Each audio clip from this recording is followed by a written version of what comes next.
Hey, what's up guys? Today we are bringing here for you a work a little more different from the others that I bring here for you. In today's work, we will follow that XAO Yan, who basically had almost everything. But in the end, he was betrayed by that girlfriend of his. But yeah, besides being betrayed, he ended up kind of dying in the end. But before all that, the world basically recognized the appearance of some beings from other universes. And because of that, some people just out of nowhere managed to transform into zombies. And because of that, they attacked wildly any human they ended up seeing in front of them, and so in the end, the world was in decline, heading for destruction. So our protagonist out of nowhere ended up holding in his hand a token, a guard token. But he realized that this thing was not from his normal world. And in this place, he found a bear that had an extremely dangerous appearance, but there was also a fox that called herself Suji. And at this moment, she ends up wondering who was the guy that managed to defeat the Shan dynasty alone, or maybe in a team, because it was necessary for Lian Xin and also Zhu Juin to be involved. Moreover, even with all this, it was also necessary to have help from something else, because even those entities needed to come down to capture certain things. But now he asks himself why they are somehow trapped in this hell. But to understand all this, we need to go back a little to a slightly red full moon in some completely abandoned building. We observe some people on top of that building. At this moment, one of the guys, along with a girl, was beating a guy mercilessly. While he was being beaten, the scene is also cut to a side near him where an extremely large monster appears. This big monster then starts to destroy everything in front of it, cities, cars, and all that. It begins to move toward XAO Yan, along with its army of zombies. The people left behind were just devoured, while others ran, but others mocked a person. This was our hero who ended up falling on the ground, but not satisfied with that. They grabbed some gasoline and threw it over our hero. Now here, she asks him not to hold any grudges, since perhaps they would meet in a next life. But before leaving, she would be taking everything he had, even a token. He then, after seeing this token, becomes surprised. After becoming surprised, a huge bear appears in that place. At that moment, after appearing, he ends up explaining that his sister once had this extremely powerful token in her hand. But unfortunately, she was one of those who didn't like lending things to her friends. But since he was a nice guy, he had to go and take it by force anyway. And despite her and that BXA guy being quite useless, she had one thing better than our hero, her blood. Her blood could make this gigantic bear here be summoned. At this moment, knowing that, we observe down below where that giant zombie was getting closer and closer to them, while the people below end up asking for that bear to be used as quickly as possible to attack the zombies below them so they could get rid of it all. Seeing the bear, they get happy, but then they end up going up. He ends up kind of discovering one thing. Our hero likes fire, and so he is handing over to Xiaoyan the thing he likes the most, a lighter. Then it falls over him. While it was slowly falling over him, we observe from another place the giant bear getting closer and closer to those extremely huge zombies. After a while, the bear and the zombies clash there in some sort of punch. After this, a huge shockwave ends up receding in all directions, and this shockwave approaches our hero. While at that moment here he was being roasted. But even so, in this situation, he only had one wish: to have a next life. If he had a next life, he wouldn't make the same mistakes. And one of them is not letting this kind of people, like now here, survive in his other life. So, right, he wished this from the bottom of his heart. The wish, in the end, maybe ends up becoming reality, since a voice appeared deep in his heart and said, okay, right, it liked XAO Yan, so it will be giving him a second chance. It will be curious to see how strong he will become, and so he ends up closing his eyes. But also suddenly, he ends up opening them. He stands up startled. He asks himself what was happening, thinking everything was a dream. Quickly then, he gets up and tries to ask himself what was happening. If everything he had just experienced was a dream or reality. Then he takes his bell there and realizes that, for some reason, He went back in time because today there was 2028. Now, knowing all of this, he realizes he went back 3 days before the apocalypse really started in his world. And now that everything has really restarted, he can be doing some things differently. But approaching the mirror, he notices something different about himself. One of his eyes was glowing like fire. Knowing that perhaps this is maybe one of his abilities that he gained before dying in that fire there, we observe him then not wasting time. He puts on a cloak and then leaves through the doors and goes to a certain corner. Now that, right, he left his own house, he realizes that, right, everything was beautiful, but he could hardly believe, right, that in 3 days, all of this he is seeing here will be totally destroyed. Because also everything at the beginning of the apocalypse, people and humans suddenly started turning into zombies. Strange gods decided to suddenly appear as well, but even though some humans gained those little extra powers, they couldn't, last for very long. And right after their fall, then cities suddenly started to become a living hell because humans also started turning into demons as well. He also had that, which is the struggle for survival, right? Who could get more resources survived until the end. He even had a girlfriend but also had a best friend. But the thing is, right, his girlfriend ended up betraying him with his best friend, and on the other hand, his best friend ended up stealing her right in front of him and even sent him into an ambush. But, right, while walking around there, guess what? The bell there starts ringing. Then, holding it in his hand, he realizes the call was from Rolante, his ex-girlfriend or his current girlfriend here, who was calling him. Knowing this, then he takes it and answers. As soon as he answers, she already comes with her usual talk, saying that here that Zia Ya was basically taking too long to answer her call. And also because of this, she was already wanting to break up with Xao Yan. These were the things she used most in her past life. It was always Xao Yan who heard this coming from her and tried to calm the situation, inventing millions of excuses and also becoming almost her little puppy, doing everything she wanted. But now it will be different. Now he asks her, right, to go ahead with her idea, that they should break up. She, confused, asks what for. He repeats that he wanted to break up with her already, and also following this thing there, it was already annoying him too. So also, right, it would be a good moment to break up with this annoying person. So then he takes the necklace and hangs up on her just like that. Then, after hanging up that call from that ex-girlfriend of his, we finally observe him a bit more seriously. The reason is that now he wants to start everything but a bit better. Like now he wants to start reforming everything he did in his previous life, but in a way, 10 times better. So for this, he goes to the best spots to get the best equipment and also the best hackers. Hey, that right? Our hero hung up that call. And even more, right in her face, our Xao Yan, that traitor, we see her from here already in her room. Irritated, she grabs this there and throws it aside. She is sad, but at the same time quite pissed off with our protagonist. One of those things is that he left her called right in front and also in her face. And so she is pissed off with our protagonist. We just look to the side where we find that guy, the best friend of our protagonist. In this doubt, he answers her that maybe, possibly, he found out about the relationship that the two were having there. But she said no. He could discard that since that guy was stupid. He knew nothing. Because also that guy was her little dog. Because whatever she ordered, he followed. If she also asked to see if he went to Miami to check how sunny it was that day and came back, he would do it on the same day or maybe the next one. And also the guy was whipped, so there's nothing more to worry about.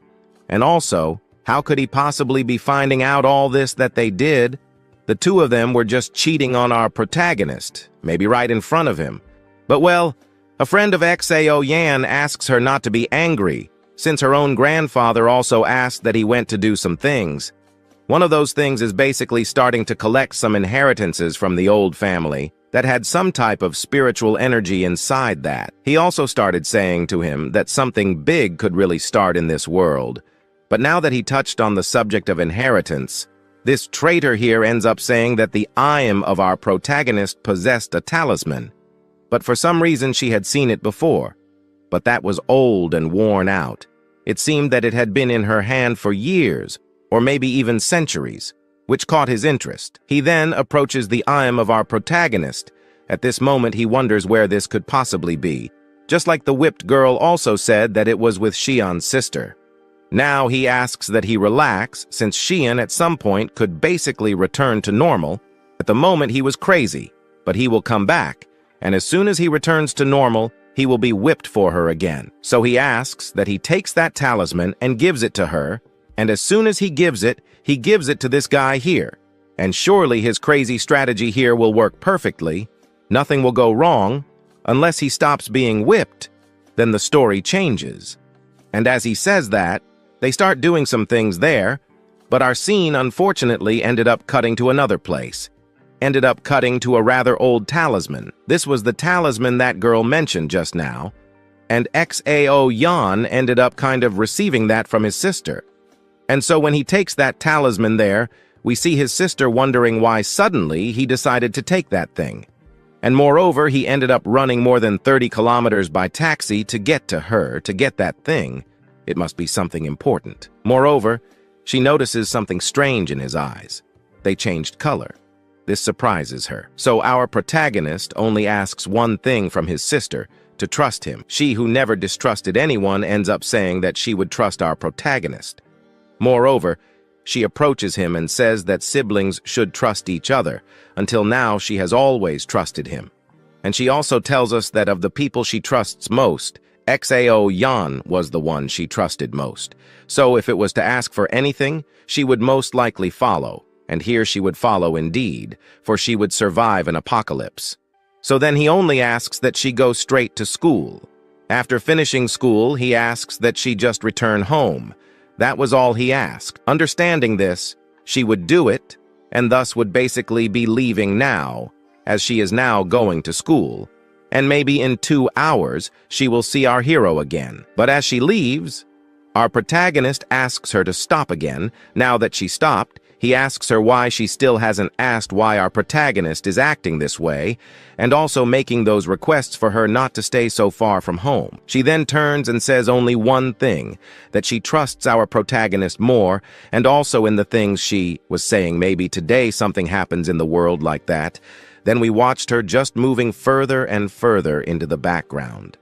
Now our protagonist saw that now he would have to be doing almost everything to make at least 2 survive. He would make her survive until the end and make those extras pay for what they did, right? But now that this was said, we then watched him looking directly at his hand, where he finds that totally old token.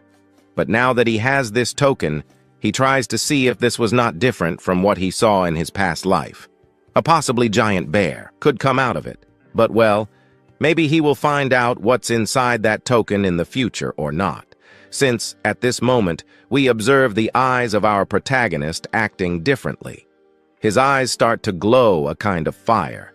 That thing starts to come out of his eyes and goes directly into that token. After that, the fire of Xao Yan Tristcar in that token ends up being kind of sucked into something totally different. Strange things happen. The token that was completely faded and totally old starts to light up. Then a name appears. It was the 6 Great Hells. After that, the token activates, and a portal appears again in front of our hero. Then he, seeing this portal, starts moving towards the portal to find out what's inside. Thus, after passing through that portal, we observe him in another dimension. In this dimension, he finds a house. But the house had several chains surrounding it. Something strange would happen again. Now, inside his dimension, he tries to understand what it was, because looking a little closer in these houses, there was a kind of monster in each one.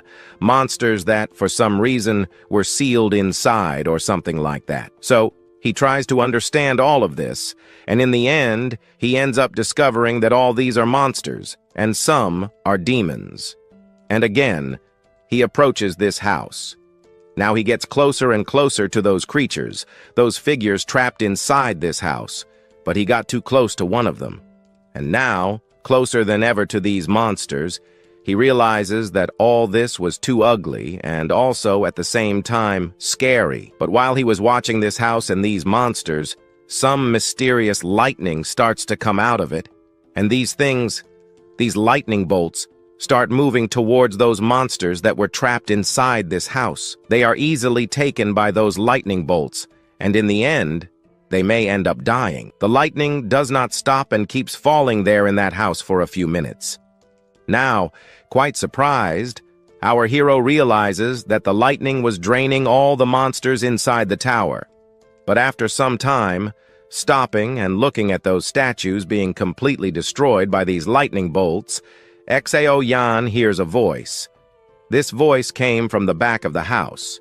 Hearing it, now we only see on the other side our protagonist observing a mysterious girl appearing again in front of him. Then, curious, he wonders who this mysterious girl would be. And here we are introduced to her as Sujin, a rather sly fox. But here we are also already cut to a sky. But she ends up explaining that tens of thousands of years ago, the mortal emperor gathered about 10 immortals who, well, these 10 immortals ended up building or forging together a suspended tower to seal the demons. And the thing created over time, we observe that beasts and demons, some things like that, were thrown by the gods inside it. It was like a prison. They committed horrific, horrendous crimes. And in the end, they were thrown into that place, and these lightning bolts falling on these demons are a kind of punishment for them having committed their sins in a previous life. But they suffer these burns from the lightning day and night. But the sign of forgiveness in his hand is the only way to deactivate those portals ahead. Now we also observe him understanding things, why sometimes she ends up calling him the prison warden. So, again, she calls him the prison warden, and since he was curious to know what was happening inside, he could check it out for himself. And now then, she invites him to check out some main things in there. He then just agrees, and as soon as he agrees, we then see our hero entering along with that fox into that portal. But at the moment he enters that portal, he ends up having a surprise, as this surprise was more than less expected. In front appeared some wind cuts. It was like some rays of energy flying in his direction. Those things, if they hit him, would certainly send Xao Yan already down there. For staying in this place was no longer an option. However, at that moment when that thing was getting closer and closer to catch our protagonist, his eyes began to shine in a strange way, and then fire started to come out of them. And this fire flew in the direction of that mysterious energy that came towards him, quickly destroying that thing that was about to grab our hero. And at the moment that the fire from Xao Yan's eyes quickly destroyed that fire, we then observed the fox approaching our hero. Realizing that this was basically unexpected and also quite incredible what he had just done with those powerful rays, which certainly were not weak. But she then approached him and noticed that that was the eye of fire that was the strongest in the world, and that was also a guardian that protected our hero. Perhaps it was in this way that he managed to speak to her the last time, when he was on the verge of death, which made him happy to know that she was the person behind the unknown voice he heard back when he was almost dying in his previous life. Thus, knowing this, she also introduces herself and begins to say that she also has a very powerful bond with the Zal family, and also as a deep guiding spirit as she was from this great hell. She could not stand seeing villains overpowering our protagonist and, moreover, being killed by those crazy villains back there. Also, at the moment he was dying, he felt enormous hatred and rage, which activated the Guardian of Flames in Xao Yan. She simply followed the flow and helped him go back in time. So this is the reason why our protagonist managed to do that reset. But now, with the apocalypse under our protagonist's control, and having already awakened his powers, this time things will be very different, and he will be able to do everything in a much better way. Thus, he only asks her to lead his way, to guide him to the right place where he could obtain his real power. They agree and end up following the straight path, but then they end up arriving in a gigantic room. But in this place, there is only a single light. This is the light where he manages to arrive, but for some reason, he manages to level up his soul power. He also manages to rise to the highest level. But upon rising to the highest level, the soul beasts are much more powerful, and at the moment, he cannot defeat these beasts. But to perhaps defeat the beasts, he will need to go after some soul points there to get a greater space, and also the light needs to increase in height there to be able to reach those monsters. But for now, he only has a single list selection, and at this moment our hero, looking at this thing in front of him, recognizes it. It was staring at our hero, but for some reason, standing up now, he realizes that this bear was a bit smaller than before, but still big. But also this beast looks a lot like the beast of Jin that was riding in his previous life, the same beast he used to betray him, also killing that maybe possible boss in his previous life. But at this moment, the beast ends up growling towards our hero, but they quickly stop. Our hero just widens his eyes, seeing that then this beast starts talking to him. The beast is happy to see that the new director has appeared, which makes the beast quite happy to see that now there is someone to be freeing her from this prison. And if our hero ever needs anything, he just has to ask her. She will do everything possible. But at this moment, we observe that the bear here was starting to lick our hero. But at this moment, the fox appears and interrupts, saying that the bear could not be doing that to our hero, for the little fox still hadn't done what he would be doing, licking our hero first. While there, the two ended up giving that special affection to our hero. Others began to say that these 1,000-year-old demon kings were imprisoned for a long time, and in the end, they ended up turning into dogs. And also, in the end, these beasts ask what is so special about that guardian, just trusting that small touch, something he shouldn't be doing so much like that. But if by chance he wants to submit to his actions, he prefers to stay here, trapped in this world here, being hit by these Z for over 1,000 years. But he is also curious to know what will be happening with that guard below. But on the other hand, we, madam, are surprised by one thing. First it was Suji. Now it is the black bear that was trapped in here.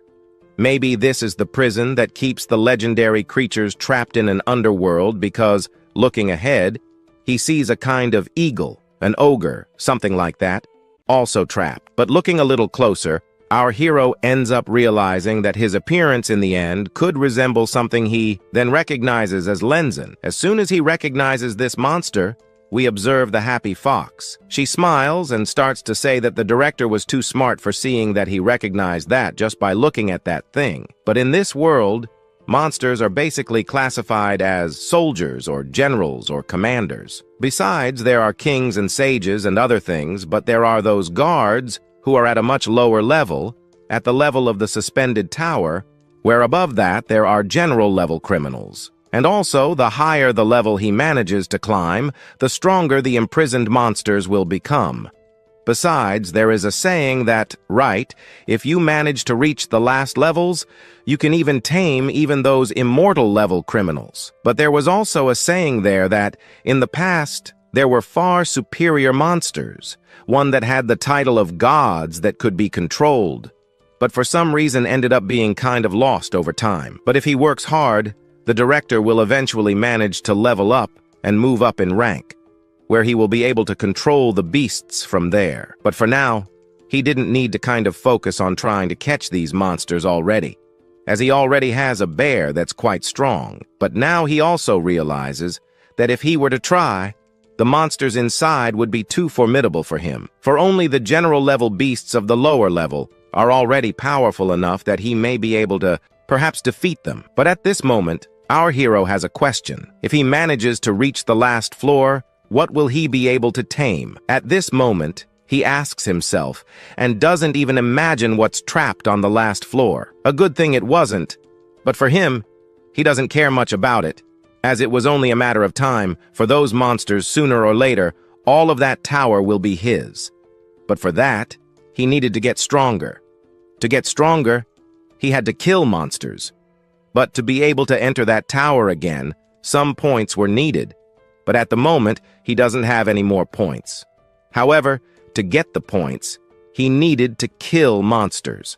With that, he could enter that prison again. Furthermore, he manages to light a soul point. And at this moment, he also ends up discovering one thing: that the power of the soul and the power of abilities are different from each other. Abilities should basically be obtained by killing monsters. You can absorb the zombie crystals and mutants' cores. But for you to get a soul power or something like that, it was necessary to kill a god. By doing so, you get it, but still, he needed to prepare because there were still 3 days left. 3 days and everything here would be starting. The monsters would be invading the earth.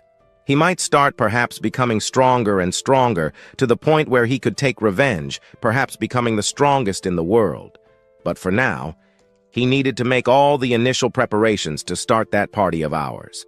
But meanwhile, in a city called Old Street Ramos, he is walking, but in his previous life, someone for some reason tripped over one of the immortal ropes and in the end became a power user in this same place.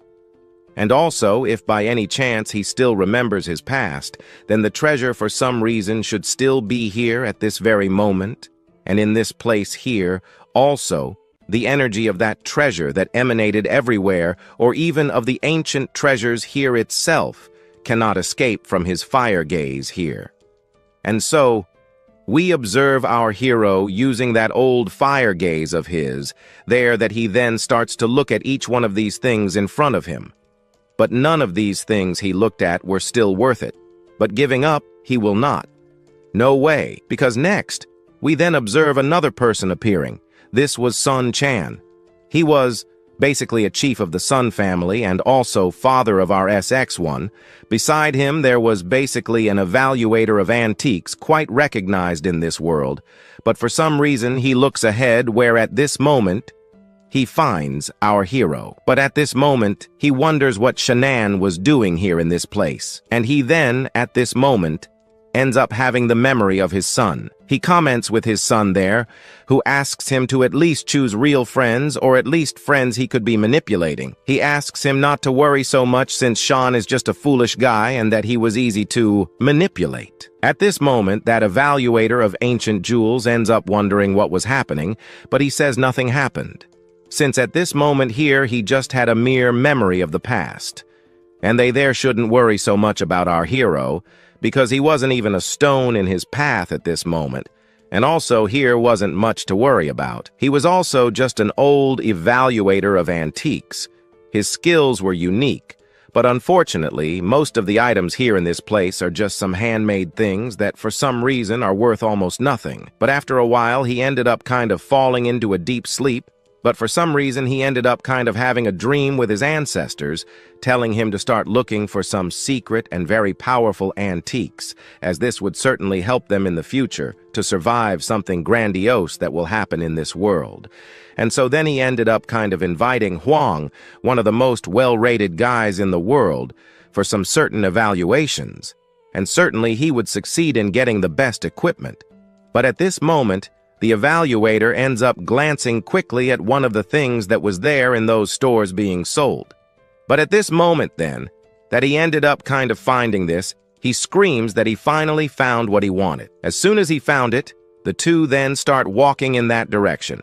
But quickly and abruptly here, out of nowhere, our hero appears and already asks the shopkeeper to wrap that thing up for him. This is a fair thing, but he ends up saying that this gourd over there was Diana Shi Ming's, so for its value he should sell it for a very high price, 10,000.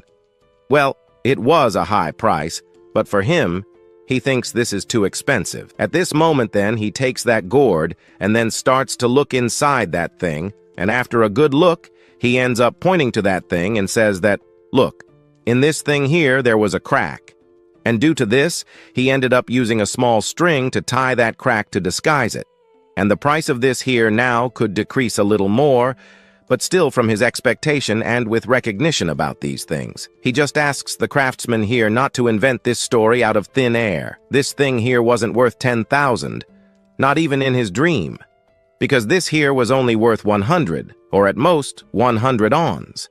He asks him to go pick something up from the street, because he wouldn't sell it for that. So he takes that thing from our hero. As soon as he takes it, we observe him leaving. But as soon as he leaves that place, we also observe the other old man appearing from behind, saying that he wanted to be looking at that thing a little more properly, because maybe he would buy it. He asks the old man not to waste time and to look as much as he wanted, but he already got it. He already got the thing he needed. and he didn't even think that that little string there would be the string that was worth more than the price of that thing from the Ming Dynasty. And at that moment, he already activates that eye of his, that eye of fire. He realizes that now this was that immortal string that binds various magical treasures within it. But now that he already got the most important thing he needed in this world, he just wanted to be observing the whole scene, and at the same time he wanted to be enjoying a bit of the show, since also in his previous life his sister was captured by the Sonk family, and in the end they were. And in the end, they stole that most precious talk from her. And also in the end, unfortunately, they used her in a blood sacrifice. But fortunately now he is not in that previous life. He can now change that, and he will not allow that to happen again. While he was already starting to imagine some things he wanted to do with that Song family, the scene here is already cut to the Song family, which at this moment, the old man said that this thing had a rather spiritual aura, but was also ancient. But as soon as he was about to talk about that gourd together with this old man to that guy in front, we observed our hero appearing from behind, calling for Uncle's son, and here he kind of gets surprised to see that he was here. He hadn't recognized him before, but now he did. At this moment, he then recognizes our hero, but at the same time, after recognizing him, we noticed that he already knew about that talisman that our protagonist had in hand, and he wanted to talk about that now or maybe even later, as he had an interest in that thing. But our hero doesn't answer his mere question, then ends up shouting for Uncle Song.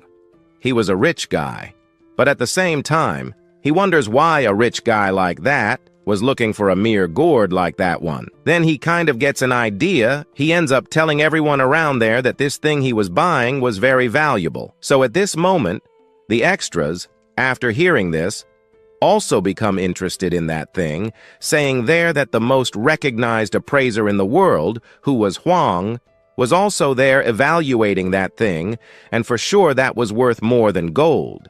So they run towards that, and at the same time, another one ends up offering a high amount for that gourd there first, saying that he would pay more than double what this guy from the Song family was willing to pay. Knowing this, he then raises the bid. He raises it to 20,000, but others end up saying a higher price, 30,000, and they barely raise the price, but Song gets irritated with our hero's words. He then kind of says that this gourd was his, and he would not share it with anyone. But that shop owner ended up raising the price to 100,000, and whoever bought it owned it. Knowing this, he ended up kind of offering a bit more. At this moment, we see that Sun wanted to stay behind, so he would be offering quite a high amount of money. He ends up spending something he shouldn't be spending. Well, something that was originally costing only 10,000 wons ended up in the end going up to over 50,000. And all of this was already the fault of our Xian. But Xian ends up wondering if Uncle Song was really curious to know about that family heirloom of his, and if he really wanted to know how to get that. But also, he approaches and says that he was curious to know if he really had an ancient touch of his family, and he wanted him to show it to see if that thing really existed. He then shows it, showing it to both of them, and they both get interested in it. So the old man approaches and realizes that indeed that treasure was real. So he asks Xian if he could be looking at it more closely.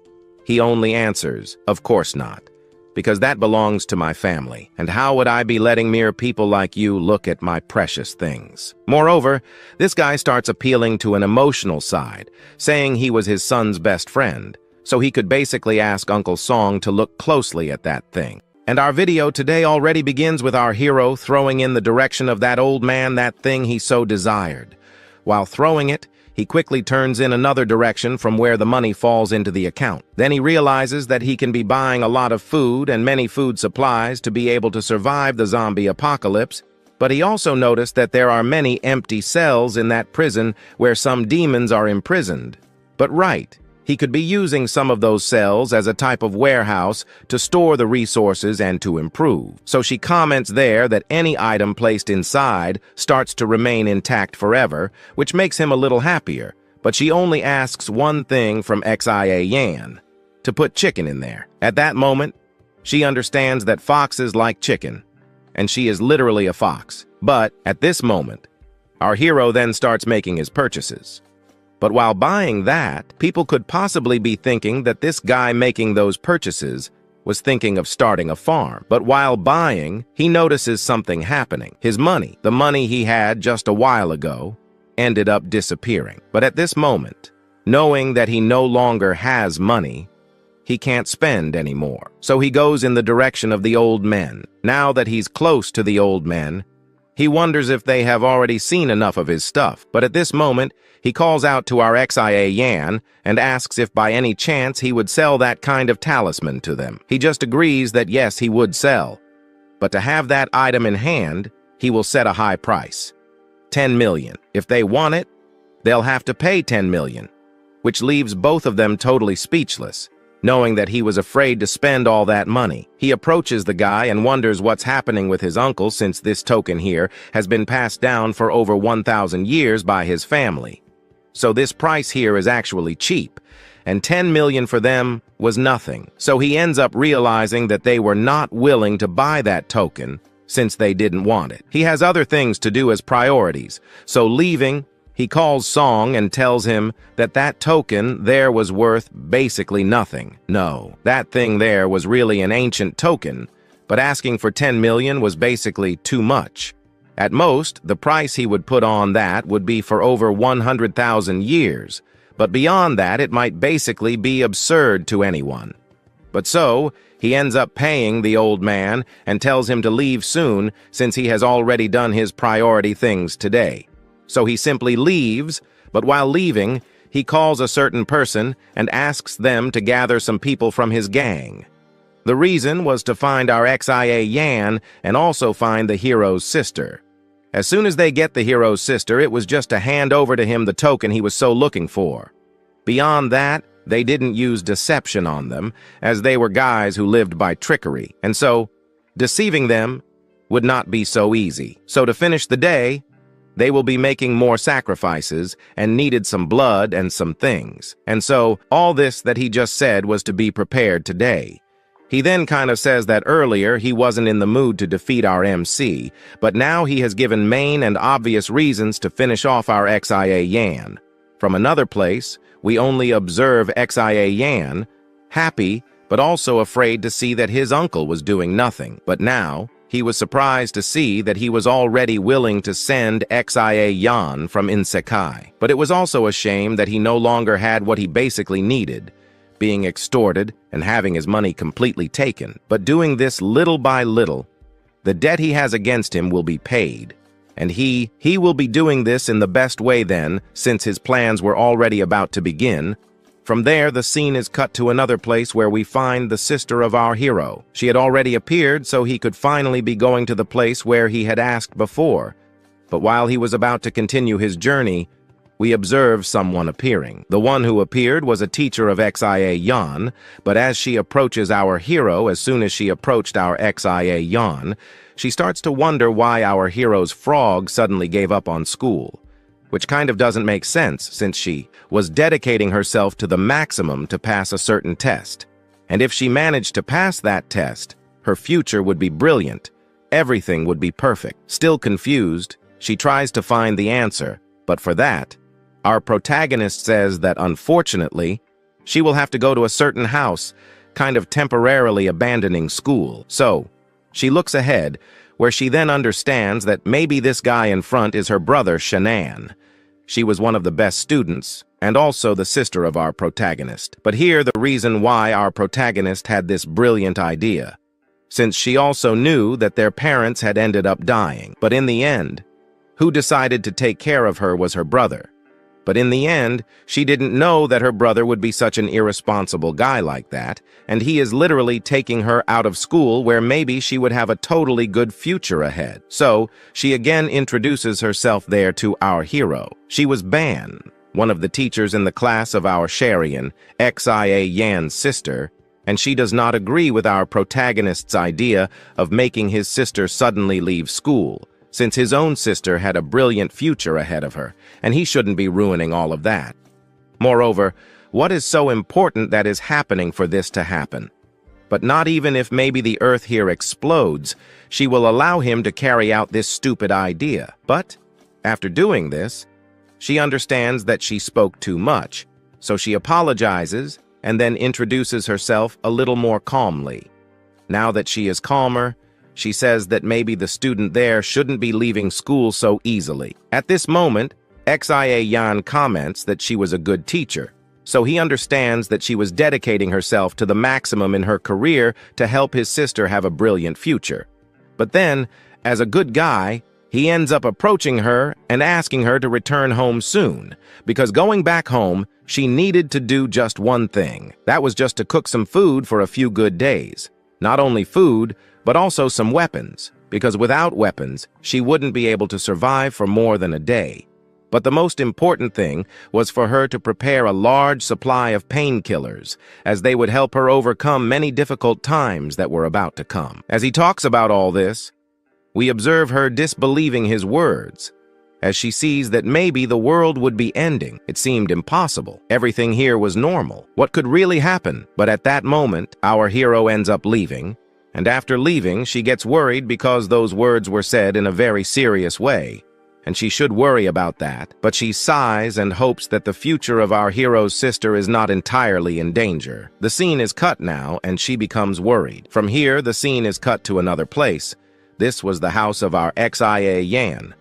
Now that it has arrived, we see her there, worried, and she asks our Shan what is really happening. Could something big really happen in the world? And then he turns and approaches her and says, yes, something big is going to happen in the world, and then our hero hands her that pendant from before, which those guys were so interested in.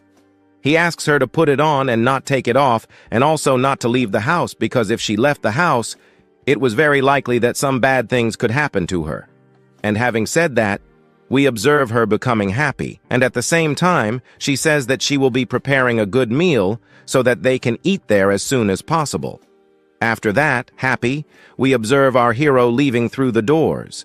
He believes that that pendant there will basically protect her and the house, since the fox itself and also that big bear of ours, who is trapped inside that dimension there, was trapped inside that token.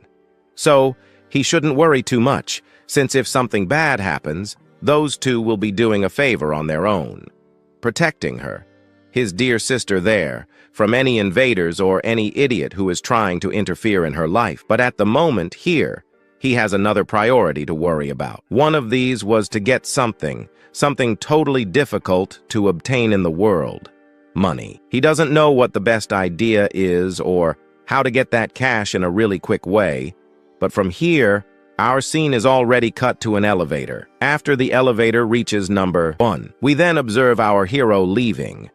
But at the exit door there, he finds his ex-girlfriend talking to some people. Here, she is surprised to see that our hero's sister wasn't at school, but well, she can't run for much longer. At some point or another, they will manage to capture them. But for that, to be able to capture our hero's sister, first, she needed to keep Xia Yan occupied for a little while. So she sees our Xia Yan, right? After seeing our hero, she wonders if he, by any chance, missed her. And for tonight as well, she invites our hero to make that good meal together with our protagonist's friend. But she said all this while our hero passed by her, at the same time giving her a little push so that this thing would get out of his way. Now that she understands that Xia Yan really ended the relationship, she approaches our Xia Yan and wonders what he really meant by that before, if he was really into ending their relationship. She even asks him to stop being childish and take their relationship a little more seriously. So she tries to apologize and says that tonight they will have a good date, the two of them. But for that, it was necessary to do some things for her first. But our MC said he wasn't. No, their relationship was already over. Besides, if he continues this relationship, it will ruin him too much. So, once again, he pushes his hand back and asks for space. Then he again asks for that thing to get out of his way. But she again refutes him, saying that he was being very ungrateful. Then we realize that she was staring at him a lot, and he even noticed that something of hers had fallen to the ground. So he asks for that to be picked up, otherwise someone would step on it. But he leaves that building. Only from her mouth, we then see her calling our Xia Yan and wondering where he was going. It was so he could be coming back to her. Then, He lifts something up and says that he sold it. Well, he shows that he sold the whole house. Here, she gets confused and doesn't understand why he decided to sell this, since this was the only house he had. If he sells this house, how will their marriage be? He himself said that there would be a marriage between the two of them, and this house was for them to live happily ever after. He then changes the subject and says that he sold it cheap since at the moment he needed money. He asked her if she wanted to buy it, but she gets confused. What got into him? He suddenly became so cold like that out of nowhere. And now, besides being cold, he's deciding to sell this house. This house was left by their parents.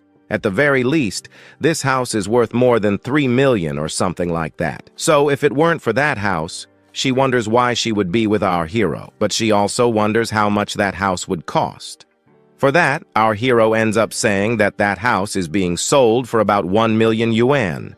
Well, if she wants to buy it, buy it. She even finds this too cheap. She thinks our protagonist is in debt, so maybe that's the reason he's wanting to sell everything he has to pay. I don't know.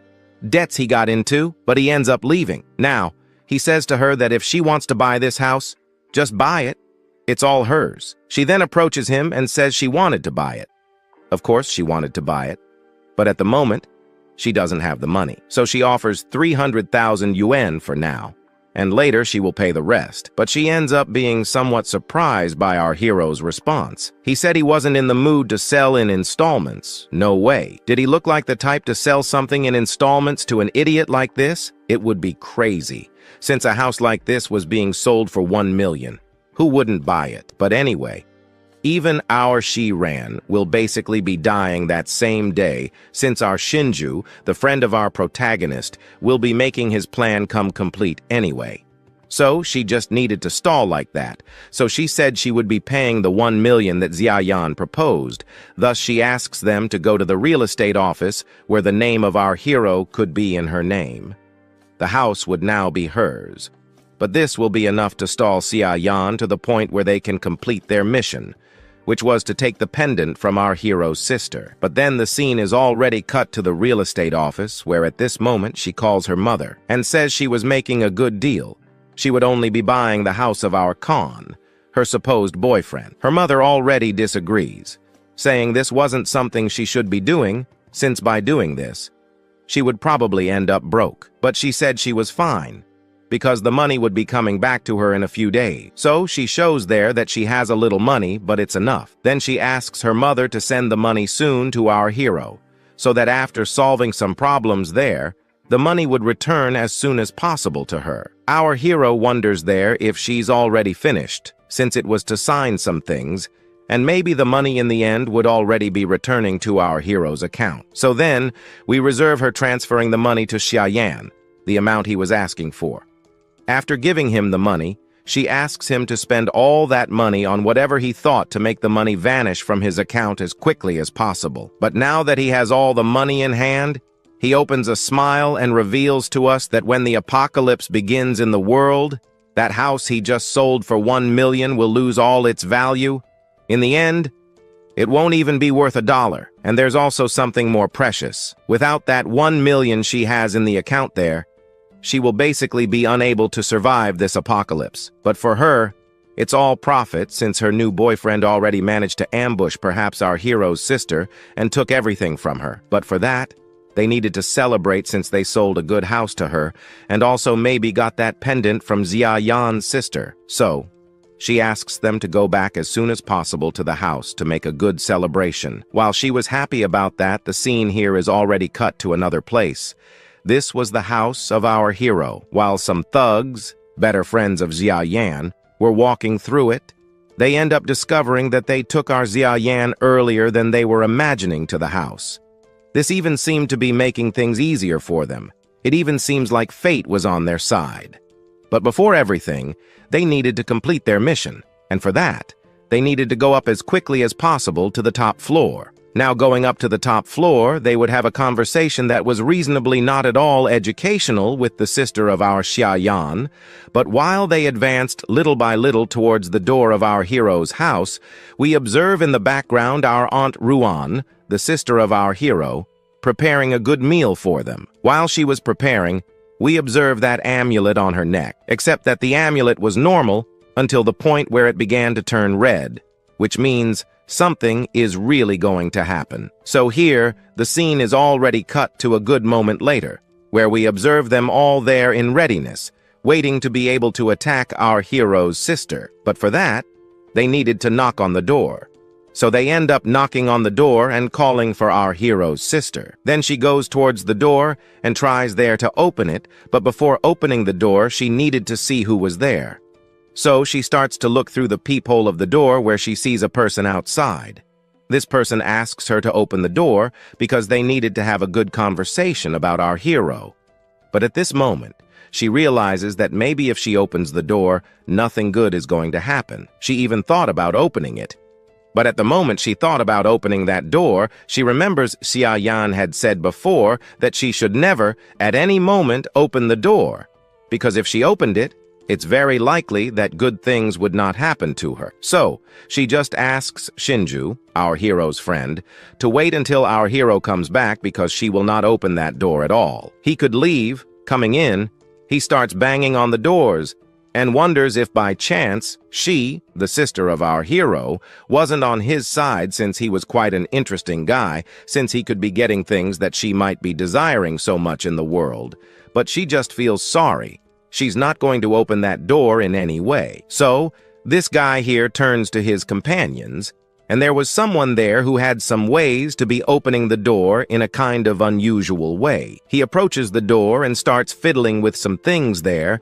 They spend a good time doing that kind of thing here, and opening the door for him like this is no problem at all. So this door here is not an issue, but before threatening her, he comments there that a certain symbol of his family was with her, and at this moment, defensively, she decides to say that her brother, for some reason, left that with her. So the door, saying this thing, they end up agreeing, which then gives them the reason to go inside. The door ends up being forced open. After everyone enters, we then see them approaching her. At this moment, one of them decides to grab her hand, which makes her completely defenseless. Now that they have entered, they start mocking her a little, but now he approached that thing that his father wanted so much. But now that he got that lemon, he could be mocking and humiliating our protagonist from here on out until the end of the world. But not understanding anything, defensively, she wonders about the Lord, or reason he was acting this way. And for that, he opens a smile and starts answering that he is not a good friend. Not since he is a guy who was basically humiliating our hero, but he did it behind the scenes too. He carries a lot of shameful things that he did behind his back. Still, here he approaches her again. But here he has to thank our protagonist for meeting such a beautiful and good girlfriend like that one. Maybe of all the bad things that Guy has, one thing he has is good taste in women. He likes some women who are a bit sadistic and who like money more than the person. One thing is for sure, he was stealing our hero's girlfriend. But she has nothing to do with it, so she just asks that this guy let go of her once and for all. But as soon as she says that, he suddenly decides to slap her in the face. So after this slap, we see that they were planning some more things there to do to her, since, right, what they would be doing would be humiliating our protagonist more and more, and this would be for his revenge. So all these guys start approaching her. What they will do, I don't know. But in the background, someone says that what they were doing wasn't a good thing.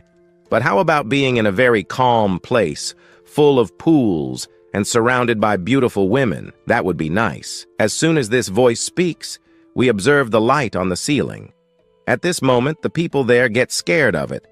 But the scare they had doesn't go very far since, right in front of them, they see several beautiful girls next to them, serving them good food and high-class food. Deluded by them, we see each of them falling for their talk. Meanwhile, we observe one of them serving meat to this guy who was the best friend of Xia Yan, but behind him appears another girl who wonders if that meat was really good. He just agrees, saying that it was. So, this was good since it was also good to see their own king eating his own meat. With a completely serious face, she starts doing some things, which makes everyone at that moment scared, seeing that, beneath them, The river that was here had turned into a river of blood. His friend there maybe wasn't in this world anymore, but he was still alive, or maybe wasn't anymore. But then, looking ahead, they saw several skeletons. But another one worries more about the wine he drank and the meat he ate. These words make the fox sad, saying to them if by any chance the meat and wine they were given weren't satisfying them, then for that, she will be giving them one of the weirdest meals of their lives, but they could be choosing. But right, I just won't say what they could be eating there. And this story of ours then continues with them after leaving that dreamlike dimension of what they were. But at this moment, that guy, one of our hero's best friends, ends up getting up while his companions are left behind, completely shocked by what just happened. But he got what he wanted, the thing that his father wanted too. At this moment, he gets up to leave, but he realizes that there is something wrong with that token, but he ignores it. Then, he quickly pulls out his cell phone and calls someone, saying that the thing they sent him to get was trash, that the thing was broken. He wondered why they wanted to get that thing. He was thinking of bailing out of this project he was imagining, stealing something from our poet. But at that moment, as he was talking about it, something starts to happen with that token. From inside that token, a hand begins to emerge, which leaves him quite shocked, but that hand quickly passes through his face, leaving a mark behind. Then he drops the token on the ground. After that, he starts screaming, but as the token falls to the ground, it moves towards someone's foot. That person then crouches down and picks up the token. It was a lucrative item and was well worth investing in. He even made a lot of money with it. Besides, it brought him those traders. But from behind, Xianyan appears, calling for Senju. However, after our hero appears, we see Senju then pointing at our hero and asking his group to finish off our MC, but he said that he would not be giving that token to mere extras, since that thing was something quite special from his family. But that was not what the extras saw as the main truth, as they then begin to run in his direction. 3 or even 4 of them go at him with a piece of a stick. Their goal was to hit our hero so that he would fall. But while they had the idea of hitting our protagonist, something starts to argue. The reason for the argument was simple. Our Zenin suddenly decided to take his paw out. But there's that, however. It's giant, and if by chance it came out suddenly inside our hero's house, it could have completely destroyed Xianyan's house. But now he leaves that aside because now our hero wanted to be testing his powers. At this moment, then with a smile, he ends up opening his eyes, where in the direction of those people, some fire appears. The fire starts catching each one of them. As soon as the fire catches one of the guys, we observe them screaming in pain. Others there were just trying to understand the logic of that fire that appeared out of nowhere, but another one simply ran to the shower, thinking they might not catch fire there. At this moment, falling to the ground one by one, he wonders what was really happening here. Then he turns to Xianyan and, at this moment, he asks if by chance he knows magic. But at close range, he saw that our Shahan was ignoring him. But at this moment, he asks Shannon to step back since he was his best friend, and best friends shouldn't act that way. But there's that, however. He came to his house, held his sister hostage, and even tried to steal his token. Guess Roland, his ex, was a rather despicable woman too. He even thinks he's basically gagging a bit for having heard this nonsense coming from the mouth of that so-called ex-friend of his. Now cornered, he still wonders what was happening with X. Maybe he had gone crazy from all the things that were happening. But at this moment, he then asks her to go talk to her boyfriend, since in the future they're going to get married, and so he will be her godfather. While he was planning something, we observe behind him a knife in his hand, and worse than that, it was true. She then approaches Tiaran and asks if by chance he doesn't want to be happy with her by getting married at that moment, since by chance Zan Hian had nothing left, he ended up losing everything. But in the end, she ended up deciding to be a fiancé. He and marry Xianyan in the end. But still, she changes the subject and wonders how he got that power. She kinda wanted it too, but while she was saying this to our hero, we observe from behind that her ex-best friend then runs towards him with a knife in hand, telling him to go dry off quickly and never appear in front of him again. But this doesn't end up happening to him. In fact, the opposite happens. At that moment, he widens his eyes again, and what happens next is a fire. This fire then goes in the direction of the two, throwing back his ex-girlfriend, along with that ex-friend of his. But now, he kind of awakened a fire ability. Only while he was awakening this, he didn't understand why he had this ability. But now he understands, since he also ended up discovering in the F, that there are this kind of people. Now, his goal was to set fire to disgusting people like these. And now his new objective, as said before, is to set fire to people like these who are lying on the ground. Lying on the ground, he looked with a disdainful gaze at these things on the ground. But while he was planning all this madness, the scene from here is already cut to another place, a temple. We then observe the father of that best friend of our hero, trying to communicate with his ancestors, saying that Uncle Song was basically a guy who came from his lineage. Then he asks that his ancestor protect him from the dangers that will happen to him. At that moment, he asks to take a step forward. Then this ancestor decides to appear, but he asks him to quickly hand over an ancient amulet and also a girl's blood. At this moment, he asks to wait, as he will be providing that for him soon, since a certain person of his was basically hunting certain specific people that he was looking for. But since he is delivering his sacrifice, he comments there that the guy should prepare himself because in 3 days, the end of the world will happen. Soon after hearing this, he is completely shocked. 3 days until the world ends. He is shocked to know that he hasn't yet prepared for the end of the world.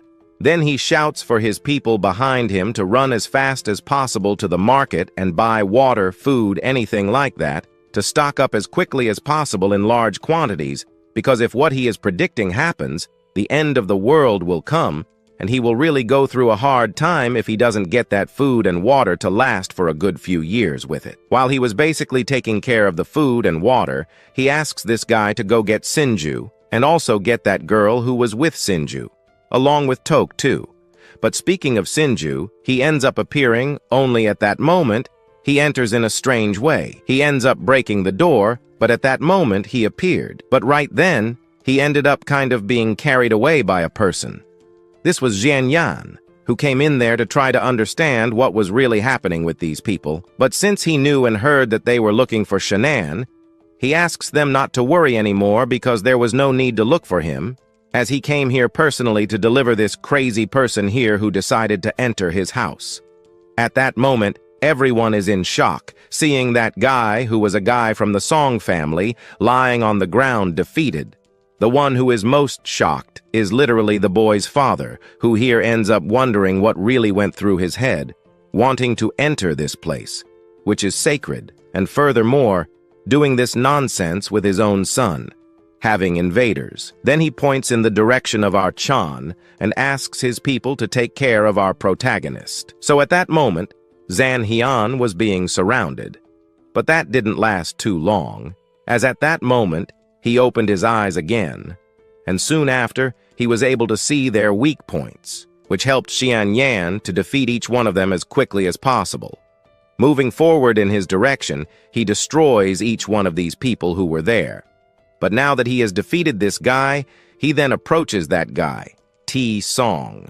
Now that he got as close as possible to T Song, he greets him, but then he wonders how he has the audacity to do this to his own guards and also do that to his son. Then he pulls out his weapon and asks him to pray or do any sort of thing to get out of this situation now. But that didn't help much, as our protagonist simply snaps his fingers, whereupon the bullet that was stuck inside the gun begins to heat up. What happens next is an explosion. The weapon explodes into 1,000 pieces in Uncle Song's hand. Lying on the ground, he starts screaming, but Xuan asks him not to play with gunpowder anymore, as he can easily destroy it. Now that he destroyed this thing, he is happy for having awakened an ability like this, although this ability isn't of much use. He ends up being happy to see that this ability also uses up around 10 gallons of flames in a single go. The average range of this thing was 2 meters, and the duration he could throw fire at people was 10 seconds. The guy is, and if by chance there is something flammable enough that he can use it as fuel, he can. So that ends up happening with that gun of his that exploded into 1,000 pieces. But at this moment, Uncle Song ignores our hero, approaches his ancestor, and asks for his help now, as this was the help he was seeking. If by chance he were killed, the ancestral lineage of the Song family would be completely destroyed. If that's what his ancestor wants, he could simply stand there and watch. But that doesn't end up happening, as we then see the ancient ancestor yelling for him to shut up, since he was the true ancestor. After saying that, he ends up activating the ability against our Shounen, which throws Xian Yan back a bit. Now, stepping back, he understands the real power of this monster standing before him. But minutes later, he ends up turning to those guys he had just set on fire earlier.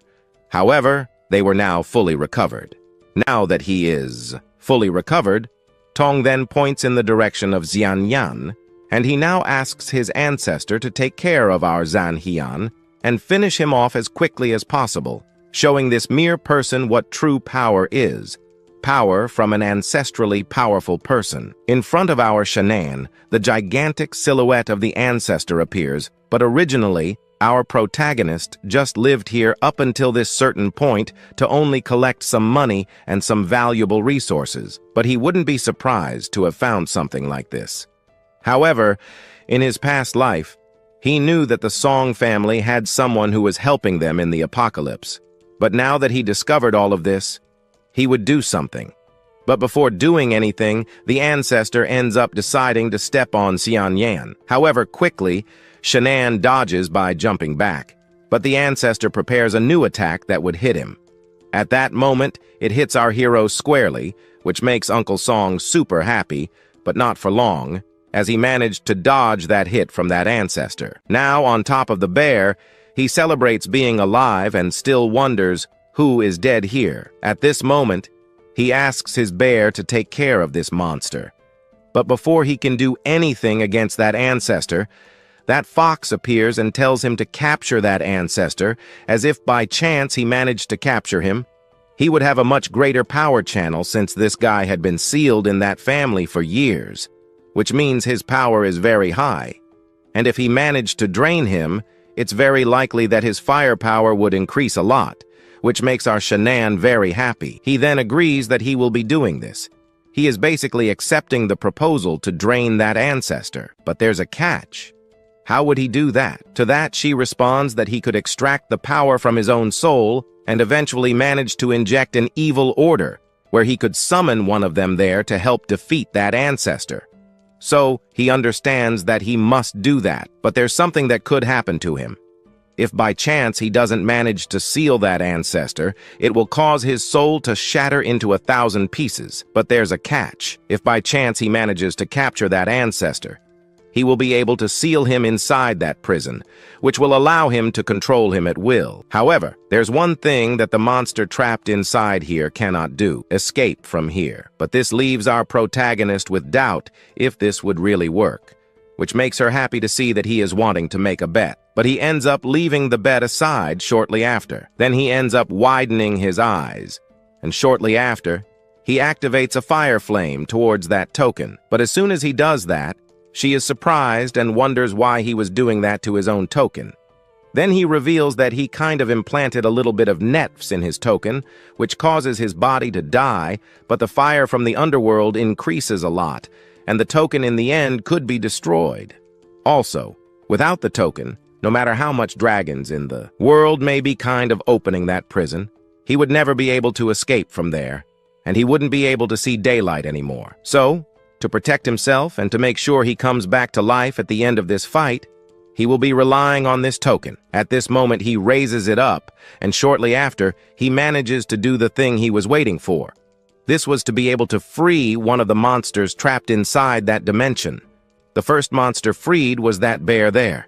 Now that the bear has gained freedom, he begins to leave his cell, and shortly after, he advances towards our hero. But after advancing in his direction, he ends up kind of passing through a portal, where he now finds himself in the real world facing an ancestor who gets startled by the size of this bear in front of him. As he appeared, she feels happy and content for having escaped from that prison. But our hero punches him in the head and asks the bear to attack that ancestor quickly, as his power wouldn't last long.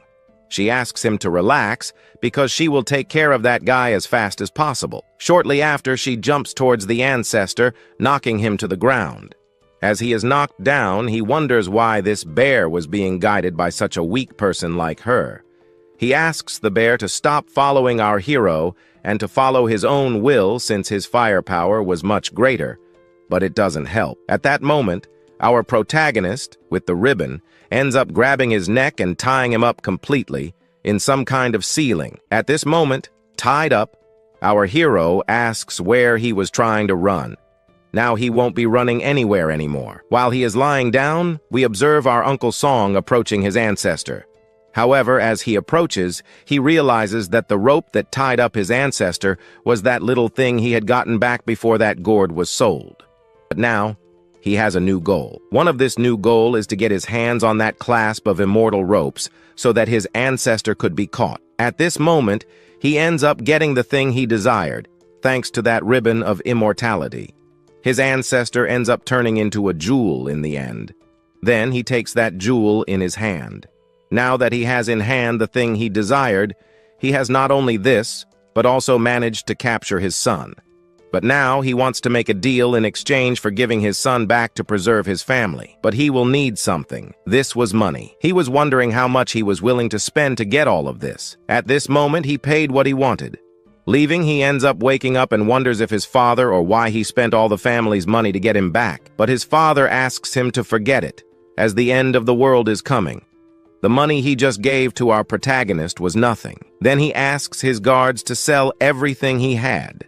So they manage to find a secret place where he will be reinforcing and managing to equip many weapons to survive and face the end of the world that is coming soon in this world. And proof of this was Shan Ran. He was the only one who managed to gain that power. But if the Song family also manages to gain powers like this, they will be able to surpass everyone. While he was elsewhere thinking about the strategies he could use to become stronger, from another place, we can see our protagonist looking at his bank balance, which was full now. Well, it was a lot, but he wanted to take more from the Song family. However, he didn't have time.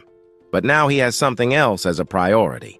This was buying some important things, so he arrives at his employee and asks her to give him the largest amount of food and meals that would allow him to live for a long time, but she refuses, saying that there wasn't. But at this moment, our fleet asks to deliver it soon, otherwise he will be going somewhere else to buy it. He even said he would be selling, but for the price, he ended up saying there it was too little. Going further to get all of this that he wanted would take only 2 days to deliver to the house of our hero. But since everything was already planned, he ended up buying somewhere else another 10 tons of things to be able to spend a long time in an apocalypse.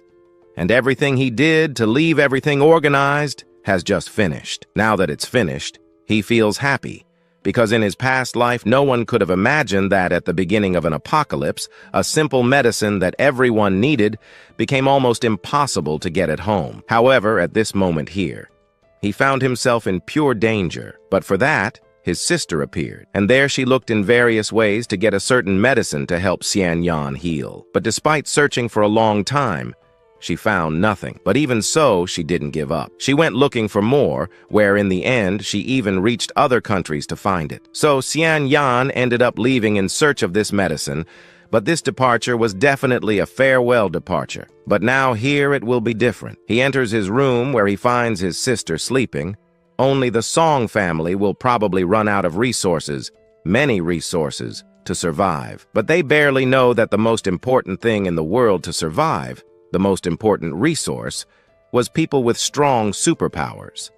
Now that he maybe has all of that by his side, and he also has a shaping, one of the things that helped many people in their past life, he will now basically have to form an army of people with superpowers. But before all that, he ends up entering that dimension of his where he quickly meets that fox. She congratulates our MC as he ended up managing to make a really good upgrade in his powers there, which made him much more powerful. Besides becoming more powerful, he now managed to level up to level 2-1 of his abilities, which now allows our protagonist to have much more precise control of fire abilities. Now, with that in hand, he has the power to form an army of people with superpowers in this world. And already to start, he says that this Sword of the Fire Spirit is already a good thing for him. He will begin to use it in a better way. However, his little bear clings close to him, saying that next time he needs help, he should just call her. Additionally, his sinful karma was also reduced to 90. And from now on, she can eat a slightly bigger piece of meat in each meal here inside this prison, since with the help of the master, they managed to complete some other extra missions. And with these extra missions, that certain crime this person committed a little while before will be forgiven. And his treatment inside this prison will have a rather good improvement, as he secretly consumed a lot of our spiritual power. However, what they were doing was just making a lot of noise, so our hero simply pushes the two aside until the moment when, up there, we see that curse that was trapped inside a cage with tightened chains, telling us that these beasts, tamed for a few small benefits, were making too much noise. This monster also draws attention to our hero, asking him to look at himself. For so far, he hasn't helped anyone here to fight monsters. He'll be helping himself to escape from this prison, and when he succeeds, he will make a good impact. After saying this, our hero R makes a face towards Lion Zin, saying that as his skills increase, he will be able to unlock monsters much more powerful than himself. So he doesn't worry about wanting to summon the monster.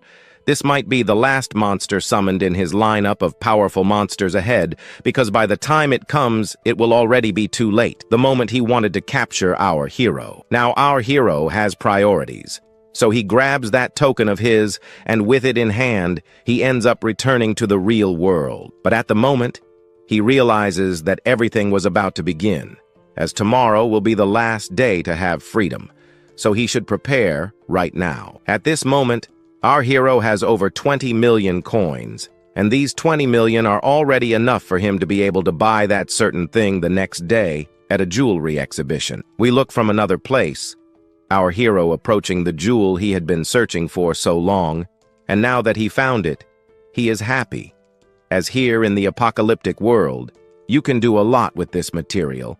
However, in the apocalyptic world, common resources can be looted, but the cores of upgrade crystals and his own superpower can only be obtained with the death of a Z. However, this mineral in front of him has a great amount of crystal power within it. This was already enough for him to be able to upgrade from level 2 to level 3, as in his past life, someone was lucky enough to grab this stone first, and because of this, he managed to stand out among others, receiving many benefits from other people. But this time, he has to get this stone, not some other guy. Meanwhile, the scene already shifts to inside the hall, where we observe a transition being made of a set of jade that ended up kind of being purchased. However, they place on the table the most precious item of today.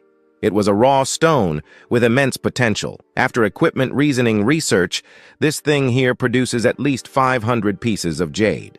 And so, she asks them to start placing their bids. The starting amount is 3 million, and the people there begin to increase it to 350, then to 400 million, until a point where a wealthy person appears and raises it to 500 million. The others in this hall can't believe it, but that was indeed the potential of this guy, along with the most precious items. Always he takes. Since this brother here, he was acting in a naturally way, he even thanks, and was willing also at the end of the auction to pay even a drink for each of them. Until then, something deep to raise the price to 600, as soon as this Sarmento was said there. At that moment, the girlfriend of this guy turns around and asks, "Who was this idiot?" Until a guy from this place approaches our protagonist, asking for him to leave since this was an auction place, and to participate, it was necessary a black bank card. So then our MC takes from his pocket that card of his, but he asks himself if a gold card would serve to start also. Right after taking out this card, this guy asks himself if by any chance he was the son of some billionaire or millionaire hiding from the world. Then now that someone there ended up saying that they were willing to pay 600, she asks if there was someone who would raise the price. The guy who was willing to buy there before raises the price to 700. Our hero, who would not lose, raises it to 1,000. Having said 1,000, he then turns and realizes that the value of that stone did not worth all this. No, he even ended up exceeding the original price of a stone. Like this, his girlfriend approaches him and asks him not to be angry about all this, as you know he was just a newbie. So surely later he will be able to get that back from our MC, so he asks himself what her name would be, and here he introduces himself as Xian. At that moment, he introduces himself. He ends up giving a thumbs up and affirms that he now was a guy that was on his radar. After that, we observe then that girl handing our protagonist that thing he so much desired now that he got it. He can finally be leaving from there. If not, things could really happen at this moment he was about to leave. He already announces basically a next item that was about to be sold. Some think that beautiful too much, but already our hero got what he so much wanted. So he would be leaving until someone shouts that there was a monster. Some even shout asking, what was that thing on top of the stage? At this moment that he turns, he sees a monster coming out from inside a portal. This thing flies in the direction of our hero. Our protagonist saw that that monster was coming out of that thing that was about to be auctioned at that moment. However, this monster was flying in a more than specific direction. That was the direction of that jade stone that our hero Xao Yan just bought. Only that maybe what made this monster appear was simple. That when this event ended up happening and this jewel that was about to be auctioned were placed one part of the other, which means that the monster inside ended up feeling the energy disappearing and the monster didn't like it now. However, the end of the world is approaching. One of the main reasons is one of these monsters that just appeared here now. Now the world is about to enter into chaos, and supernatural monsters will be appearing more frequently. And that just happened was only an appetizer for the beginning of everything. Up to the point where that guy from before, who thought of our protag as a rival, stands up from his chair, then running. He sees that this thing was too ugly. Then that snake goes through him and knocks him to the ground, goes in the direction of our hero. At this moment, he gets scared and sees then something happening since the protagonist holds in his hand that powerful snake that until just now he was shaking with fear in front of a monster like this. Now that he got this monster, we observe. Then this snake attacking the protag then to not be caught, he uses those fire eyes of his that then fire comes out from his eyes and ends up going in the direction of the snake that ended up being caught. It is burned and scorched too. Now that he defeated it, he activated some abilities to see if this monster was strong or something like that. Activating, he discovers that this small monster did not have a hidden power. Strong nothing. No. So he just only absorbs that monstrous snake into his dimension like this. Who then knocks down that snake? He advances outside already. At the moment, we observe in the background also that Rich Kane on his knees now. He really discovers that Zan was not just an ordinary rich man. He, besides being rich and powerful, was a specialist. So now this one here just wanted him now as a teacher to train his skills too. At the moment then, the scene cuts to another place, this place being the backyard of our hero's house. However, we then observe some people asking not to make so much noise here. Then someone decides to appear in the background, and soon those who were watching are happy to see that Jian buys things, and maybe they think Jian will be opening perhaps a supermarket. Some think he's crazy, but others don't. Until then, an old lady appears out of nowhere from the background and ends up saying that these dreamers end up dreaming too much. However, this dreamer dreamed near her house, and she didn't like it already. She also states that this Xian Yan couldn't be opening a store here in this place. So here, a girl appears and asks if Aunt Zhang here was willing to rent this place here to open the supermarket. She ends up saying no, this place was too horrible. All because she would waste time here. But then our hero appears in the background and comments to himself that he ended up spending all his money to buy supplies. He still wonders what is missing. Soon then, the delivery person tells our Xian Zan that everything he ordered was delivered there to him, and he even asks him to stop a bit and look at everything inside there. Now he would be leaving since the next day he will be delivering some other things. At this moment then, he asks them to leave, as he will be taking care from here onwards. At this moment, the delivery men were already about to leave from there. Until then, our aunt here was fine, until she heard that the next day another truck would come here to deliver other orders to Chan. The aunt is furious upon learning that his father and mother ended up dying, yet he suddenly decided to open a supermarket in a place where she loves so much to visit. This is something she won't let slide easily, so she ends up thinking of a strategy to make our hero regret what he did. However, the boy who was with her ends up saying he needed to leave, as he needed to relieve himself. So he advances towards our hero's boxes there.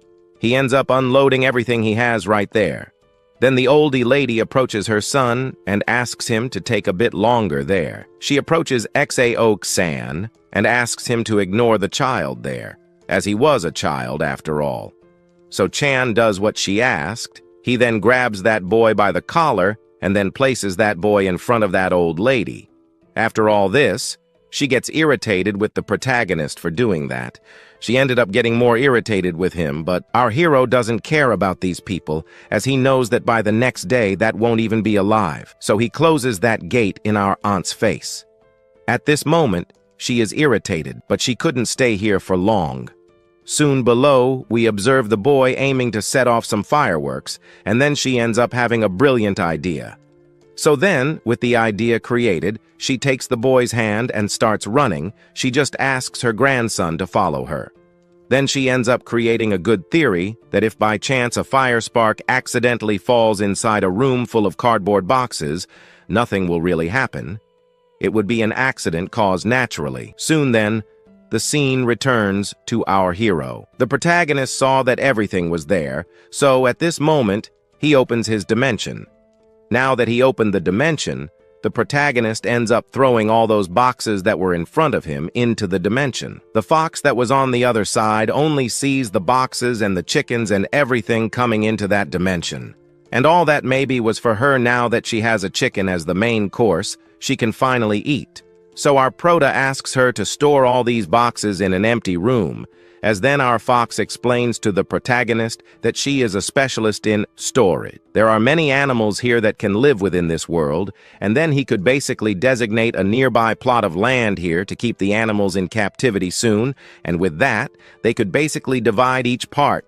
So a pig stays in one part, a duck in another part, everything divided. If they need something, they just go there and get the thing they desire. In this dimension, there is a specific energy that, when combined with meat, for some reason makes the meat much tastier. However, the end of the world was already approaching, so he doesn't know how long this will last. For this, he'll be bringing many live animals. He just wants to bring things that will make this last for more than decades. However, our bear isn't concerned about food. Instead, he cares about cultivating our hero. In times of famine, the most important things are seeds and land, because as long as these things exist, all living beings will be able to survive. After receiving this good tip, he ended up changing his plan, so he will go to the earth to buy some seeds. Soon he ends up floating out of this dimension to his land. At this moment, we observe our hero on the earth. But now on the earth, he wonders if the demon suppression tower could contain so much filth like this. For that, he would find out. At this moment, he places his hand on the ground, where everything on the ground ends up being sucked into his dimension. In another place in the dimension, the fox is startled by the enormous amount of earth and asks him to stop because this was already enough.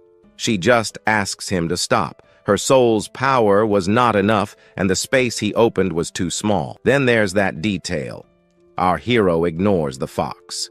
Now he has gathered an enormous amount of earth, but even so, he still thinks it's not enough, because at the beginning of the end of the world, the land he sees here now will no longer be common land, as the earth will become uninhabitable, a land where nothing can be planted anymore. So he wonders if it's worth getting more earth, but he'll leave that for later. Now he takes something that was there with him. That jade stone that the protagonist bought at that auction. Now the protagonist begins to cultivate because he couldn't waste any time here. Cut to that aunt's house, where the aunt says that Zhao Shan won't last until midnight. Soon her grandson appears there with a mirror. She is happy about it, and she even takes the mirror in her hand. Then her grandmother asks if, by any chance, he managed to buy the bombs in a specific store she asked for. He was about to respond, but the boy suddenly starts acting strangely and ends up saying there was someone in there. Then he points that mirror in the direction of this aunt. At this point, she sees a monster in the mirror, and upon seeing this monster, she falls to the ground in pure fright. Then she asks the boy to take this mirror somewhere else. She doesn't like ghosts, but the boy disagrees. He just wanted to show her that mirror. However, after getting a little closer than usual, that monster in the mirror fully appears, and that monster kind of enters that aunt's body. At that moment, fallen on the ground, we see the boy still saying this was all fun. He was smiling, but his smile doesn't last long because he stops and looks up, where he finds his grandmother completely different. His grandmother only asks her grandson to come closer because she wants to hug him.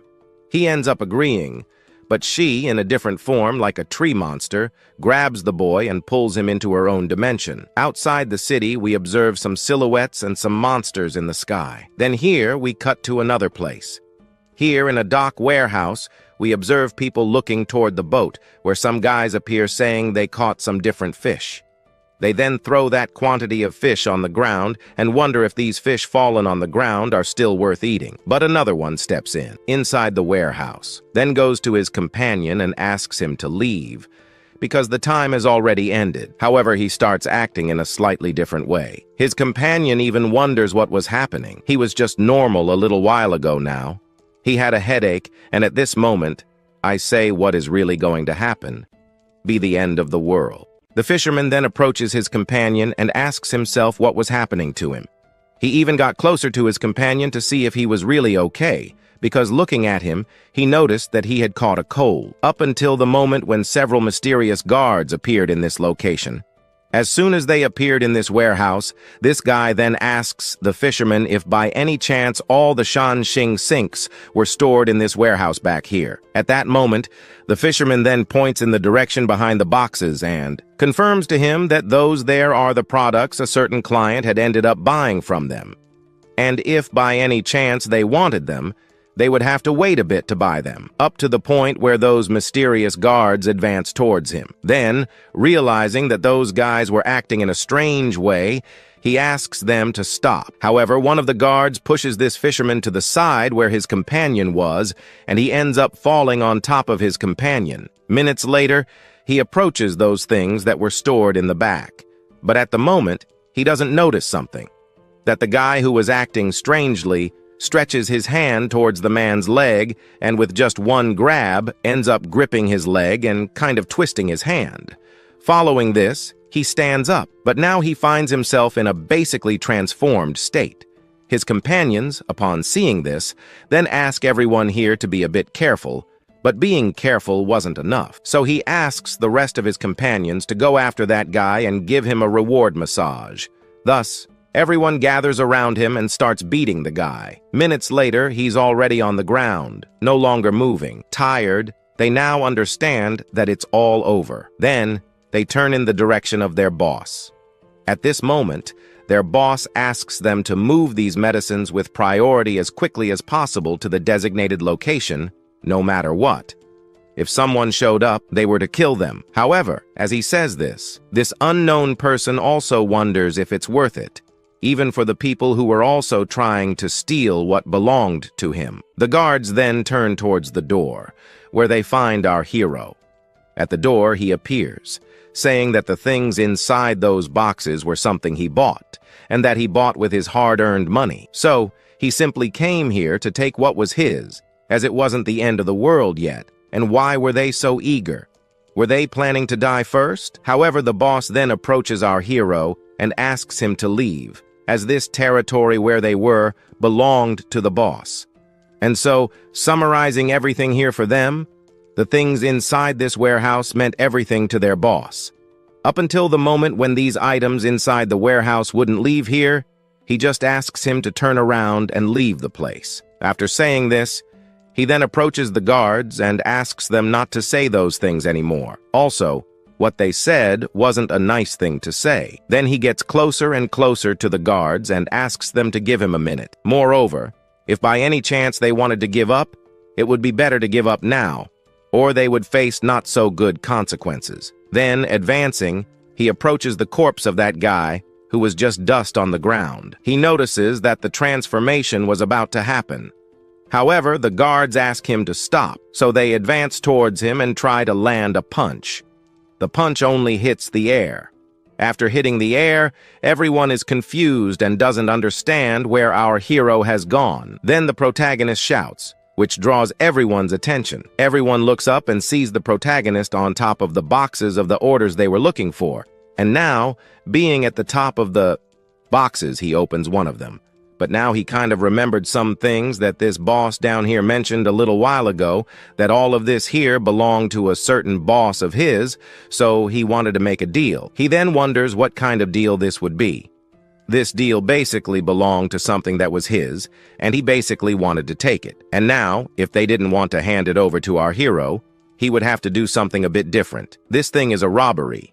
But upon mentioning this, the guards then end up firing some bullets in the direction of our hero. Explosions and gunfire noises are heard from afar inside that cabin. Meanwhile, the scene is already cut to another day in a mansion. Inside the mansion, someone wonders what was going on, and here we are, introduced to this gassy girl who ends up questioning why the medicine she had asked to be borrowed from her little friends without the intention of returning was no longer there. And how is it that all the resources she also asked to be taken in the same way as before were basically stolen from him? For this, the boss and his subordinate try to give an excuse, saying that this person has superpowers. That was no ordinary person. He was literally a monster. And so monstrous was he that some people from his group suddenly disappeared inside the warehouse. He basically sucked the guy and his companions into another dimension. And after a long time of fighting, they opened the warehouse to see what was happening. However, nothing was found inside, neither their companions nor the supply boxes. So this girl kind of understands what happened, but now she wonders what the name of this unknown person could be. They first end up checking the reaction of this person. He was better known as Shounen. Now she tries to remember who this guy might be, but she doesn't know. However, what she does know is that now there is someone else with the same power she herself has. Maybe our protagonist has the same type of dimension that she does. And now, if she has a chance, things might change. But for the moment, her companion ends up acting a bit strange, and she even begins to suspect these things. But she doesn't ignore them too much because shortly after, he drops dead to the ground. Then we discover that even though out of nowhere he decided to take a certain medicine to kind of undo the monster mutation, it was already too late. He had basically already transformed into a monster. And now, with that said, she asks for her other Cyrus to grab this guy and throw him into the fire, because even if someone comes into contact with this person, even if it's just with his blood, they will be infected. He was going to do this until he sees his boss then getting up. After that, he starts running toward this unknown girl.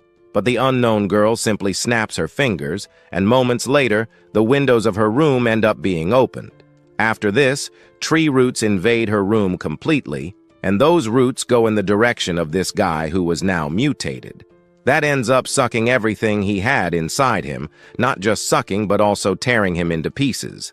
After that, those roots that grab that guy kind of pull him into the forest. After he is sucked into a totally suspicious and unknown place, she ends up asking this other guy to take care of things now, because now the world will have some different things happening. So, she only asks for them to prepare themselves, and she also already asks for her guards to go look for the items from the warehouse that disappeared. She herself the items weren't too far away, so looking for them, it's likely they'll be found. And she also asks for them to call the others, and for the others to stay mentally prepared, since the end of the world was already approaching, and that wasn't a good thing. Meanwhile, elsewhere, we observe someone taking some food. At this moment, our hero asks her to eat that thing since the air there wasn't as it used to be. So now, he only asks her to use it daily, taking 3 shapings a day. She wouldn't be able to transform into monsters or things like that. However, she still feels worried about what was happening, so she asks our hero what was really going on. Jian ends up saying he'll tell her everything, but will tell her on a specific right path they would follow. Leaving the house, we observe him telling her everything that was happening, but ever since he came back from school, this was the first time he was leaving the house. Only now does he realize things are different. It seems some of the monsters really appeared in this world. Meanwhile, as he moved forward, we then observe someone saying they were finishing eating something. Meanwhile, she wondered why Jian didn't give her anything. She saw that the boy had everything, but she had nothing. However, acting crazy, she starts screaming to the sky. In the next moment, she grabs one of those rockets she had with her, she lights it and starts running toward the door. Meanwhile, something begins to happen, but since the scene cuts to another place, we find our hero walking with his sister.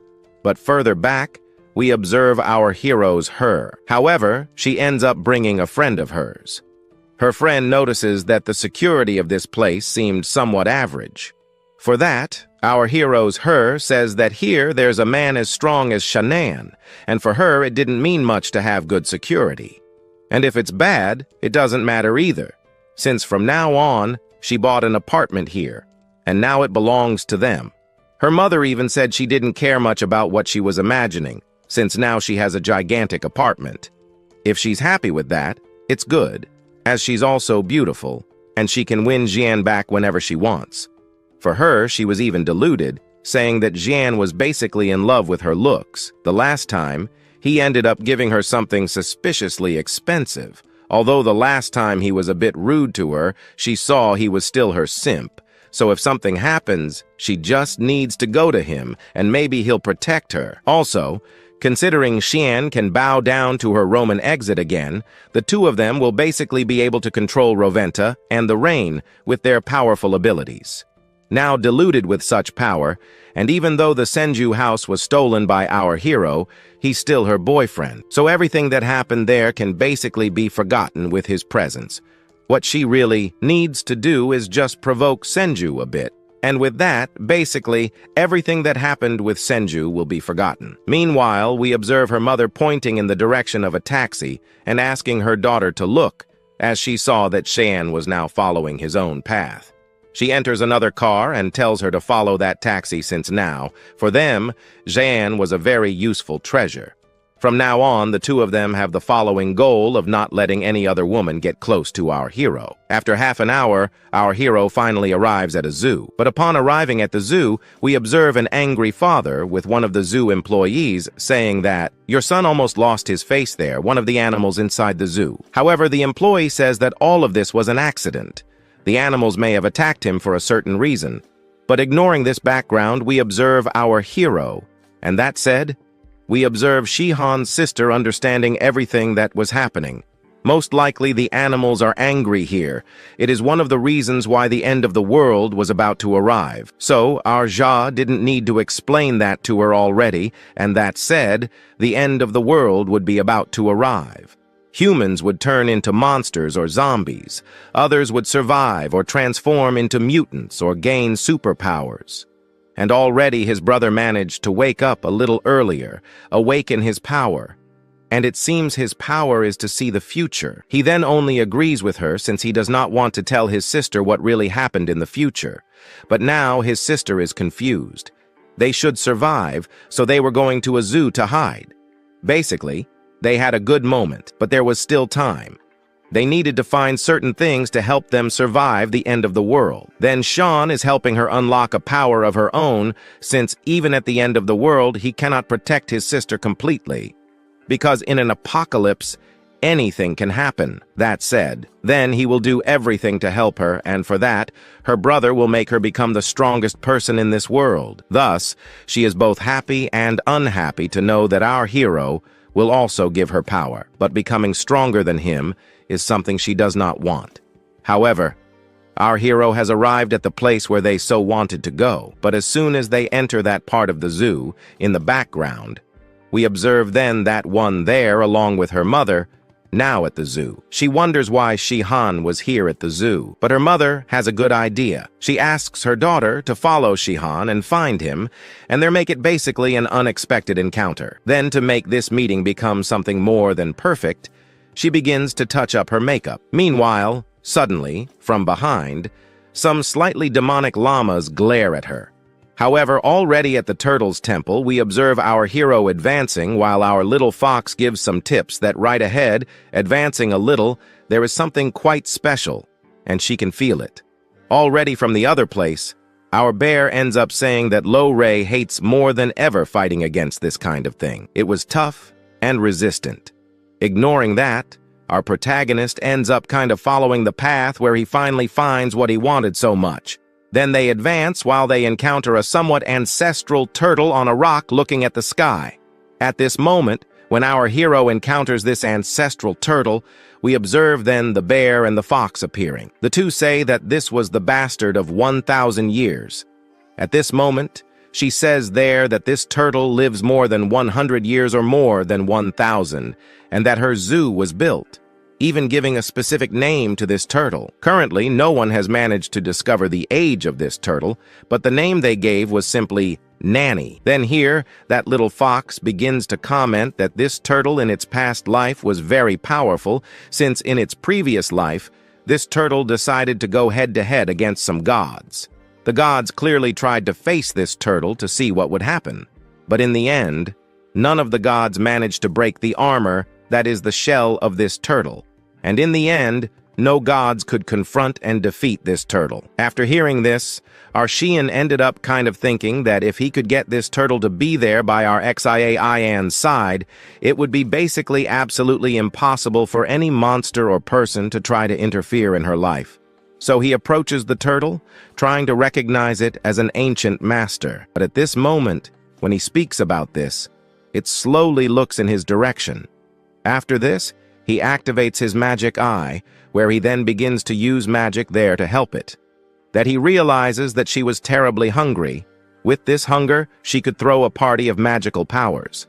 However, by doing this, she could completely recover her power. Only he says these things to the ancient turtle Vere, who believed that human Manos was normal, as she saw that human Manos was too anxious. Since a long time ago, he visited the straw cabin 3 times because some children had asked him for something like that. Even though etiquette was not in place, they attacked him. But then, our hero asks her to ignore this because the end of the world was approaching. Then he introduces his sister. This was Xian. But the turtle still ignores his question, or ignores his presence, and continues to tell her old stories. She says that if he had accepted the request from the garden back then, he would be living in paradise, but he decided to be greedy. Now they find themselves in a cage, a zoo. However, this happened hundreds of years ago. Compared to his lifespan of more than 3,000 years, this was like minutes to him. When he said he was 3,000 years old, the two who were in his dimension became happy about it, because they knew that if they devoured a piece of this turtle's soul, they could live for more than 3,000 years. Just like the turtle. But our hero asks them not to be so greedy. Then our hero again asks the turtle something. This was so she could protect his sister in exchange for everything she wanted. The turtle said she wanted nothing because as soon as the world ended, the turtle would also suffer the consequences of the world's end. But upon saying this, our hero says there's a chance to survive, as this little turtle could be placed in the demon suspension tower. However, upon hearing this, the turtle becomes different. She remembers something as if she could also see the dimension our hero was in. Thus, the turtle had a vague memory of a person in the past, telling her that the opportunity of Shuan had risen a bit in level, and the place of the fierce thunder was about to come. This was something she didn't like. So, she activates an aura and starts wondering if her end would be here, being sucked into a dimension she barely knows exists. Again, she asks a question. Who is this boy? The boy with yellow hair. How could he be in control of the prison? A prison like that. A cruel prison. After saying this, the scenes cut to another place where we see of our hero, who was touching up her makeup. Suddenly, one of those Hamas bit her hair. However, with just one pull, half her hair came off, and we discovered here that all this time, she had been wearing some kind of wig. She then gets irritated upon seeing that these creatures were stealing her precious thing. But then these creatures spit it inside their mouths. She yells for these creatures to give back her wig. But suddenly, she realizes that something was really happening deep in the forest. The turtle continues to say that although the end of the world is too scary, she says that our hero won't be able to sustain all the years of life she has lived. She just asks him to give up and stay here. Besides, why should this ancestral turtle be helping someone like him? Thus, she jumps on top of our hero with the aim of crushing him. Meanwhile, our hero raises his hand and then holds the turtle's shell, managing to hold her weight for a few minutes. But there's that issue. Our story continues with those llamas spitting some saliva in the direction of that group, which for us has been a bit problematic. Those pacas made a really angry spit at them, and they kept just asking for that thing to stop. However, they don't have much time to stay around here, as they need to look for our Shounen. The last time they saw Shounen, he was entering the territory of those turtles. So they start walking around, believing that advancing a little more, they will finally find our protagonist. However, as they move forward, one of them, the mother of that girl, accidentally steps on something that ends up making her foot sticky. She gets up and wonders what that thing could be. Her daughter simply looks back, but, well, that thing already dirtied her foot. So, the mother takes her dirty foot and wipes it off on the shell of a turtle. Now that she's cleaned up, she moves forward. But as we look at that turtle, we notice its eyes are red. She comments that if they removed some of those leaves, they might finally see Shounen. Now that she has planned everything, it's quite likely that when Shounen sees her, her heart will leap out with innocent joy. Then she pulls to the side a tree that ended up being a bit of a surprise. After pulling the tree, it turns out to be a somewhat giant turtle. At that moment, as the turtle sees her arm dangling, it simply opens its mouth and gives a basic little bite. Being bitten by that turtle, she just screams because, like it or not, turtles have small teeth, but those teeth are very strong, and the biting force of their mouth is very high as well. Her mother couldn't scream. Otherwise, Shounen would see the two of them messing around. But it didn't help, as those turtles appeared one after another, and there, biting that one until they couldn't anymore. At that moment, they couldn't do anything else. But even so, they tried to leave the place. However, while trying to run, the ex of our protagonist accidentally trips on a stone and ends up falling face first near the turtle. Terrified by this kind of water, the scene cuts to another place where we see Shounen dealing with that supreme turtle. It was about to crush our hero, but even so, he was holding all the weight while dealing with that turtle. The big bear wanted to come out of his system to handle that turtle, but our hero asked him not to do so because he had a plan with that turtle. So, he ends up kind of forcing himself a little more, but his strength doesn't help at all, as he ends up falling to his knees. Meanwhile, the turtle just asks Cian to give up, saying that no matter the situation he reaches, in the end, one destiny awaits him. That destiny is likely death. But even so, that turtle had something there that our hero only had. If he gave that thing to the turtle, our protagonist would lose something very important. This important thing the turtle wanted was that demonic suspension tower. Besides, the weight of the turtle wouldn't be bearable for anyone but our protagonist. While he wasn't doing anything, we then observe those two little creatures of our hero, who just weren't doing much because, for some reason, they were tired. But they still wouldn't give up, until our hero agrees with that, right? So, for that, she activates an ability and asks that turtle, who has lived for thousands of years, if it knew the truth. One of those truths he discovered is that if you want to move forward, you can't retreat. Or you have another option in life. You can also fight to the death. That's what he does. With the last bit of strength he had, he manages to lift that turtle's shell. When lifting the turtle's shell, he feels the full weight, but even so, he achieves what he wanted, which is to throw the turtle to the side. Now that it was thrown to the side, it saw the potential it had in our Shounen.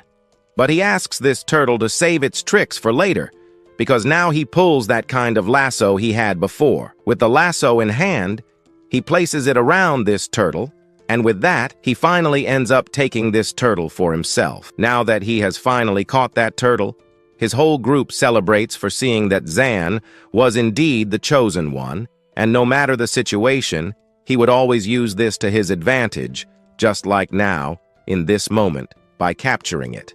They are more than happy. It is then, before he can do anything else, that our hero gives this turtle two options. One of them was to stay by our hero's side forever. The other was to die. The turtle, on the other hand, did not want to stay by our hero's side. With the sword he had in hand, he tries to strike this turtle, but sees that nothing happens. So he ends up asking this turtle to endure a little longer because he would continue until it gave up. Taking several blows, the turtle only asks for one thing, for him to stop. Stopping then, he ends up affirming there that he used very powerful skills on our hero, but even so, he still manages in the end to be an annoyance to an old man tired of being beaten. Then he turns to our hero's sister and asks this little girl to hold her brother as quickly as possible because that guy over there was abusing the animals. Now that he had also used his best sword, he saw that this turtle was not even hurt. One of the things the turtle did was a bone remodeling. However, at this moment, he ended up being interrupted by his sister, who wanted to confirm that our hero would not do anything bad to the ancient turtle. She ends up placing her hand on his arms and then asks that he let this ancient turtle go away or be taken by her to another place. Even though the turtle is burning with rage, this old turtle can still see goodness in a person. Well, that was not bad at all. Meanwhile, the turtle only asks for one little thing, that this sister of our hero does not call this turtle ancient turtle or anything like that, since this turtle was not that old. Thus it then returns to a smaller form. Now it is beside our hero's sister. One thing is that it asks for our hero's sister to call this elder here Yenu. So we observe that the turtle, besides being called by this name, ends up confirming that this sister of our hero has a good heart, which gives the turtle extra motivation to want to protect her a bit more in the future. As soon as it says this, we then observe our hero's sister hugging the turtle a bit more affectionately while continuing to thank it. She also asks to call it by its name. Its name was Xiaowan. While staring at this whole situation, we then observe a bear appearing in its dimension. The bear creates a small piece of this turtle's age. Now that it didn't succeed, it only cries but still believes that this protection the turtle will offer her was more than necessary. And moreover, there is one thing it needs to do, since it still does not know that this turtle is holding in its hand a monster that is under its control. And now our hero only asks for him to do so. The thing that was supposed to be done, the turtle with a cute face, ends up affirming that yes, since last time the turtle was just playing with the face of our hero, as our elder here did not want to be entering that dimension. But now it is different.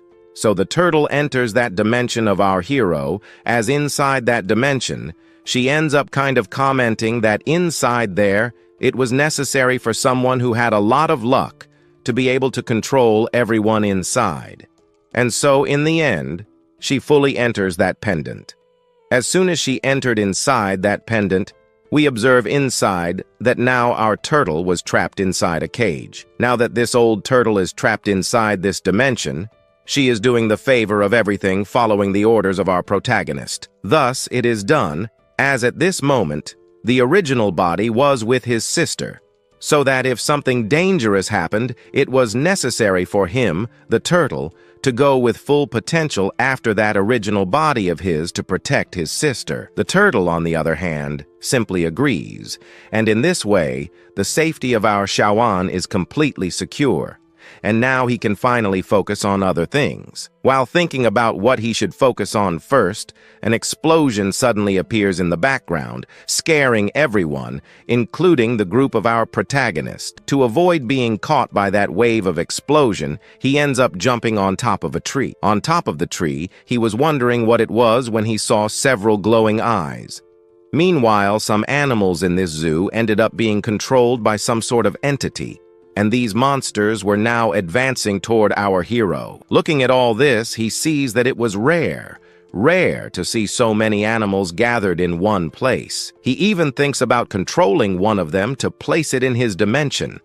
At this point, he jumps near some small turtles, which would also be taken into his dimension, thus sucking them all inside. The elder turtle, seeing all this, simply thanks our hero for the good action. Now that everything is finished, our hero wants to take our Shawan to a safer place, as staying here was no longer safe or reliable. So, he starts jumping through the trees, advancing in the middle of this forest that was around here. We then observe there beside him his ex, who ends up calling for Shawan. Now that she called, our hero then turns to her. As soon as he turned, she is happy to see that Shawan was there, and then she ends up saying that it was her, his ex. Well, it was then his favorite girlfriend, all because then she shouldn't be coming down there to take a better look. At this moment, we should just feign ignorance and move straight ahead. But no, he ends up kind of asking why she was here. She ends up kind of affirming why she wouldn't be. She was the most beautiful girl in the world, and couldn't leave our hero aside, as since the day they separated, it was unlikely he had eaten well. So she just came back to him to at least bring some stability to his life. Her mother ends up kind of affirming all of this that she said. Besides, their marriage could go forward, as she, until now, has a good house. And with all this here, our hero would not regret it, since in the end, he would also be gaining a good mother-in-law. And so, she ends up kind of affirming that she can forgive our hero for having been a bit rude, just like her before. Now that she forgave him, she ends up kind of thinking that our Shawan was very happy about this. She even thought so until, out of nowhere, our hero then jumped out. She then just asks our protagonist to stop there and help her, at least, to get out of this place. Meanwhile, we only observe her saying everything because she was leaving such a beautiful person like her behind. Well, not that far behind. Instead, he uses her as bait for the monsters, the animals that were being controlled by something. He ends up kind of finding her, and she asks for those creatures to just disappear because she was the most beautiful woman, and guys like that couldn't do anything against her.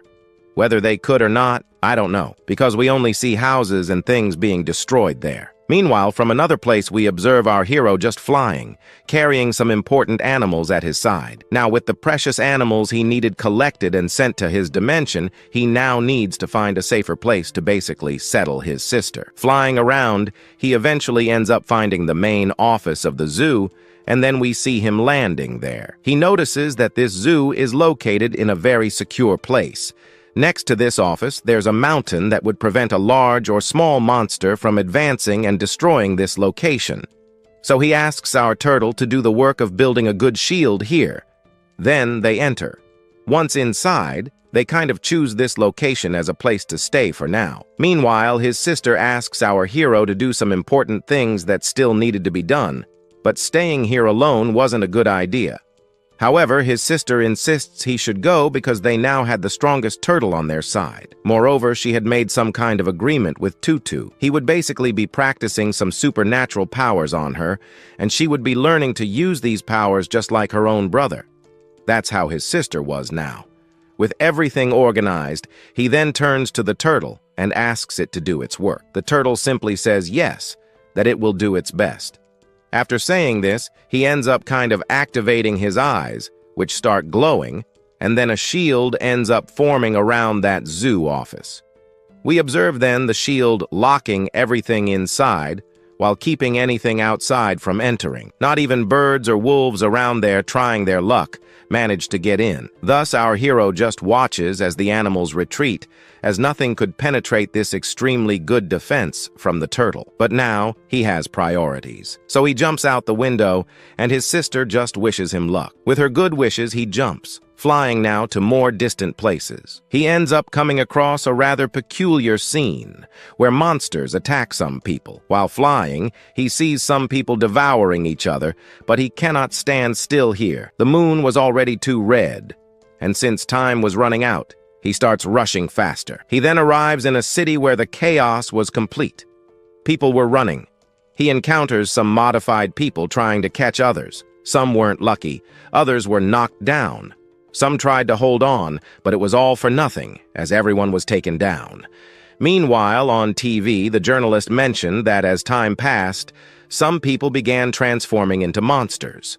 The journalist only asks for people to stay at home. Elsewhere, in a house that was suddenly cut off, we observe the sister's teacher, who, while listening, hears that an organization would be taking care of the weaker people, delivering food to them so they could at least survive for a few days. Still waking up, she finds it hard to believe and asks herself, what was happening to the world out there? It almost seemed like the end of the world had just arrived. Holding on to herself, she sees the news that some people are turning into zombies. Then they couldn't do anything else, while other people in the comments said that, well, they could face those guys and win. But as she scrolled down, she found something else. It was a mysterious sound that appeared out of nowhere in the sky. At that moment then, when she woke up, she suddenly started to feel a bit of fever.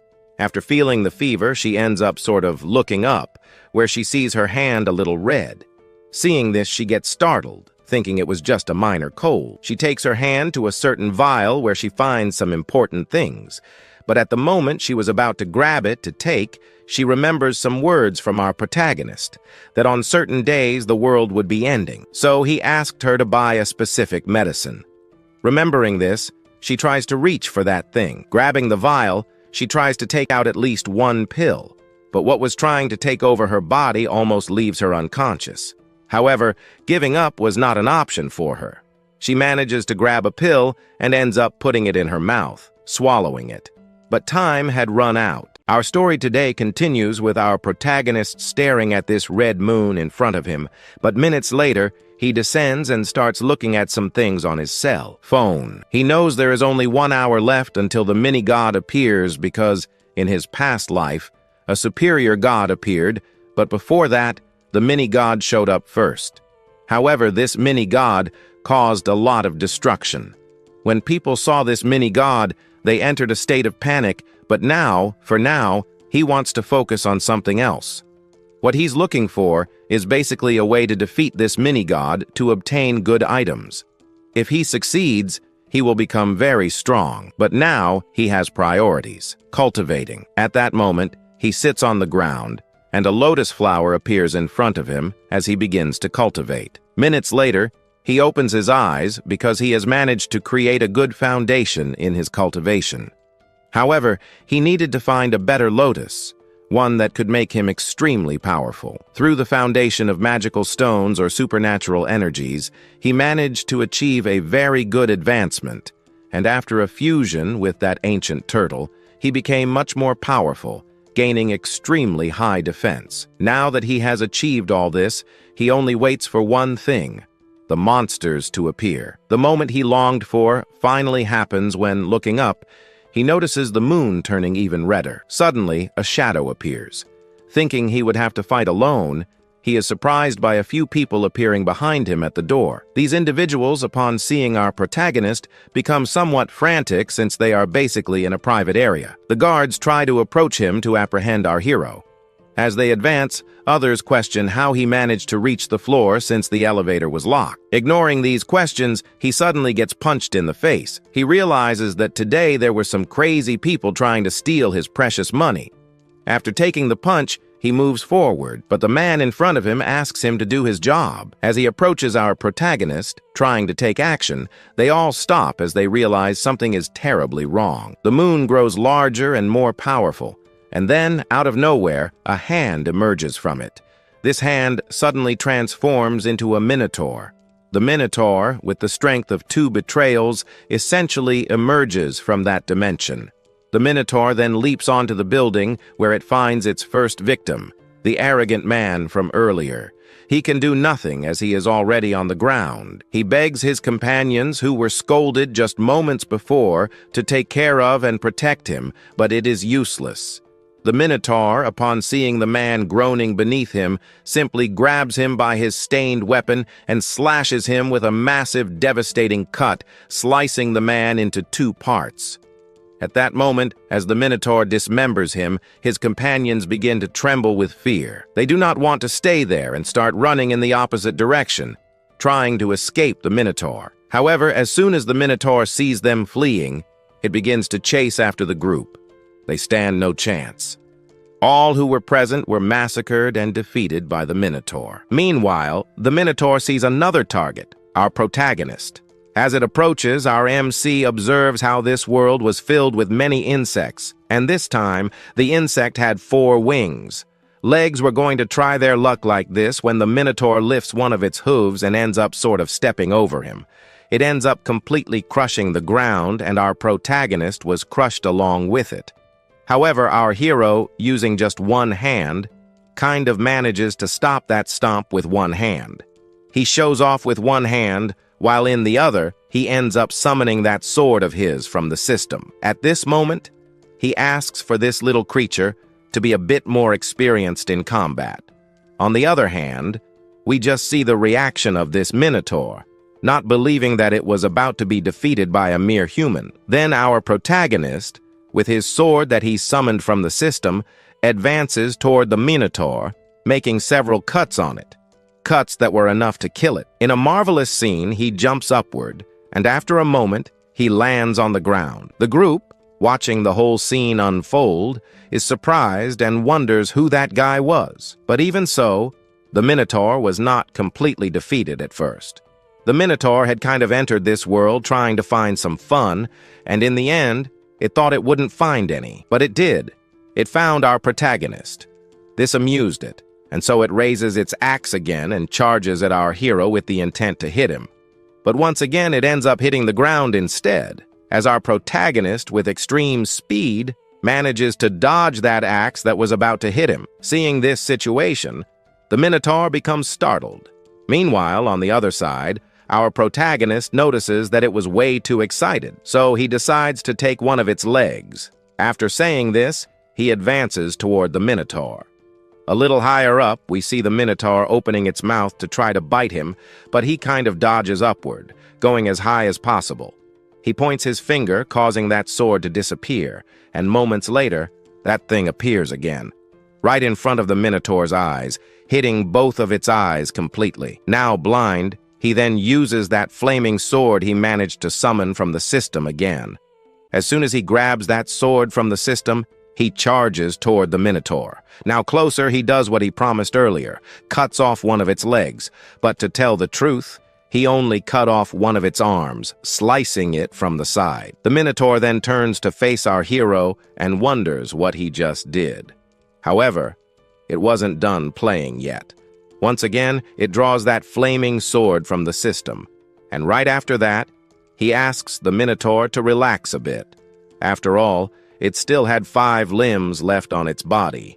If it didn't want to lose one of those 5 limbs, it was better to stay put quietly, since he wasn't planning on satisfying the Minotaur with anything. His goal here was always to destroy this beast, and his objective now was to kill this Minotaur as quickly as possible. So then he just jumps, where we now find him face to face with the monster. The monster was stunned as it only saw him driving that flaming sword through its body. Its cuts became faster and faster with each passing moment. But in the end, he managed to do what he wanted so badly. He chopped up that Minotaur completely. The little creature ended up cut into pieces. Now that he had finally defeated, or perhaps killed, this Minotaur, he thought the fight might have lasted longer. But no, the monster was very weak. It didn't even put up much of a fight. For his amusement then, at this moment, we observe him approaching the monster. Now that he got closer, he demanded that the monster exist, and in the end, accept its only destiny, to be basically sent to its dimension. Its fate had no other choice, and so in the end, it was sent to that dimension. Now in the dimension, we see the Minotaur having a cool encounter with the other monsters that were already trapped there. The moment he entered this dimension, he was sucked in within just a few minutes and sent straight to that tower. Our hero was even slightly startled by this, but he already knew the situation. Even after beating the Minotaur to death, it refused to become an ally of our hero. But as soon as it was sent to that dimension, it looked at the tower, and upon seeing it, it felt tremendous fear. In the end, it resorted to its last available choice, which ultimately turned out to be useful. This act increased its attack power by 5%. And its flame power also grew by 5%. giving it a significant advantage in combat. Now that it was in this dimension, it realized it was already past 7 o'clock. The next point it needed to head to was the general direction of Feng Xing. But as soon as it finished killing that monster, the group of bystanders behind it was amazed by its strength. They also realized that its power was extremely high. They even considered allying with our hero because having him on their side would allow them to survive much longer. However, our hero simply wished them good luck as the end of the world was approaching. Minutes later, he jumped out of that building, leaving those bystanders behind. But at the moment he left a few of them behind, we observed others preparing something. Among the bystanders, one suddenly decided to grab the Minotaur's axe. The reckless one started thinking that if he managed to capture the axe, he could turn into a Minotaur or perhaps become something very powerful. So he went for what he desired, lifted the axe high, but out of nowhere it disappeared right in front of him. The monster's corpse suddenly turned into a blue liquid. After that, Rod approached him, but he was told to stay back. Then, out of nowhere, he looked at another teammate and noticed that this person started acting strangely, cracking his body unnaturally. In the end, he transformed into a zombie. Minutes later, he charged toward his group with the sole objective of devouring them. Shortly after, all we could hear were screams from that location. In the city center, screams echoed as people were being devoured, possibly by the same monsters. Meanwhile, amidst all this chaos in the Song family, we saw one of the bystanders approaching that guy, Uncle Song. At that moment, he was focused on his valuable items, which he had managed to collect. But this bystander warned him that the one who had taken our hero's girlfriend was acting a bit crazy. Well, not exactly crazy, but rather behaving in a strange way. From outside the corridors, we saw him running while some people laughed. At that moment, he arrived at one of the cells where he found his son, who looked completely different from before. He even asked himself if his son was okay. That one who was writhing in pain just asked his father to help him. The father of that Talarico, a term used to describe someone who betrays a friend in love matters, soon understood that letting him die would be bad, so he asked his employee to fetch a certain medicine. But the employee said there was only one left. He insisted that it be brought quickly. He didn't care about anything else. Once the medicine was brought, he took it and threw it through the gaps in the cell, where it landed in front of the extra character. At that moment, seeing the item, this person simply grabbed it and put it in his mouth. After eating it, he sat down there. At the back, in that moment, his father wondered what was happening. He then responded that he was fine now, totally fine. The old man then kind of ordered him to look for more of that medicine, as at that moment he only had 3 boxes of it left at home. If by any chance he managed to get his hands on this type of medicine, he could dominate the entire world. The employee, however, said they couldn't resist selling it anymore. This made him angry, and he asked why they hadn't saved that medicine. The employee said he wanted to, but the medicine was too cheap, and he had only gone for the more expensive ones. However, he didn't care, as he had many weapons. Yet the man also affirmed that those medicines, called S.J. Ping, were invented by only one person, Xiaoyan. Upon hearing that name, he placed his hand on his chest and realized that Xiaoyan had made a lot of money, a huge amount, to be able to buy all those medicines. At that moment, they also couldn't just wander outside, as the surroundings were completely overrun by K with no way out. He wondered how he would win. Desperate, now that he had superpowers but no answer, the door imprisoning his son ended up being broken open. Everyone was startled, and Uncle Song wondered if his son was okay. He walked out and said yes. Now he was better than fine. Also, the pain he had felt before had disappeared. Now he also seemed to have gained superpowers. With a punch he prepared, he ended up cracking the wall in front of him. At that moment, S.Ju ended up not only being cured, but also gaining a power. Now that he saw this, he realized that these S.J. Ping medicines could basically grant you power, but you needed to be contaminated with this new thing that had appeared in their world. He then asked for 3 more people from his group to be brought in to gain superpowers. With these 3 people in his group having superpowers, they could go after a certain person. This person was Xiaoyan. After conquering all the medicines Xia Ian had, he could take over the whole world, and the SG family would once again become basically the pillar of everything. Meanwhile, in another place, we then observe that girl whom our hero had helped before. She didn't know that the medicine she had taken earlier would be so effective. The pain she used to have disappeared completely, but even so, she couldn't believe it until, out of nowhere, looking at the bottle, she noticed something happening. Yes, someone was knocking at the door. After someone knocked at the door, she started running toward it, where her sister suddenly appeared. As soon as she appeared, she warned her to be careful because outside there were many zombies. If you were perhaps injured by these zombies, in the end, you could also turn into a zombie. At the end, she opened the door so that she could be safe inside, but she began to open the door when Dawada heard a noise coming from the back, knowing it was dangerous. So she opens the door, and at that moment, they both face a huge number of zombies approaching. At that moment, she closes the door again and suggests going somewhere else, but her sister still pleads for help, asking her not to leave her there to die at the hands of those zombies. But at that moment, knowing she couldn't leave her sister behind, she opens the door. As soon as she opens it, she is surprised.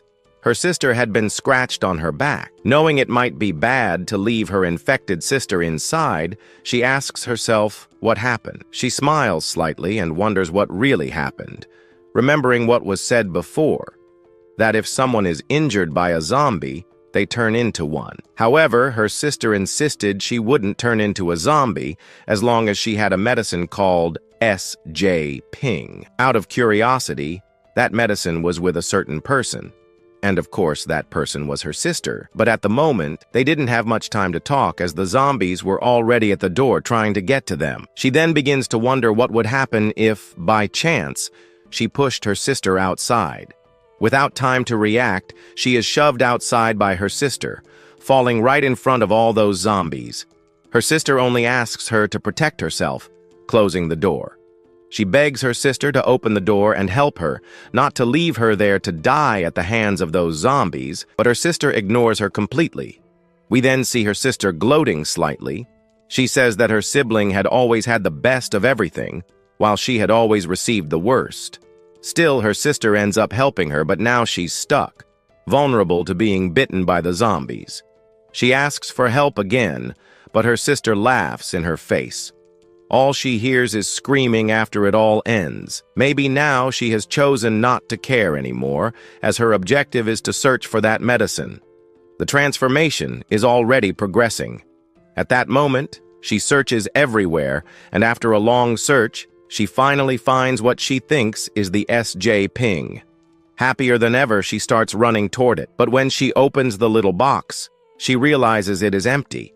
She continues to search, believing there must be more of that medicine somewhere in her house. However, her happiness quickly turns into sadness because, in the end, she finds almost nothing, and the transformation is nearly at its peak. Without understanding what is happening anymore, she hears a call coming from her cell phone. She quickly answers it, and it turns out to be from her dear sister, alive and completely safe. She feels happy for her sister's safety, but still asks where the S.J. medicine is. Lowering her phone, she sees all the medicines in her sister's hands.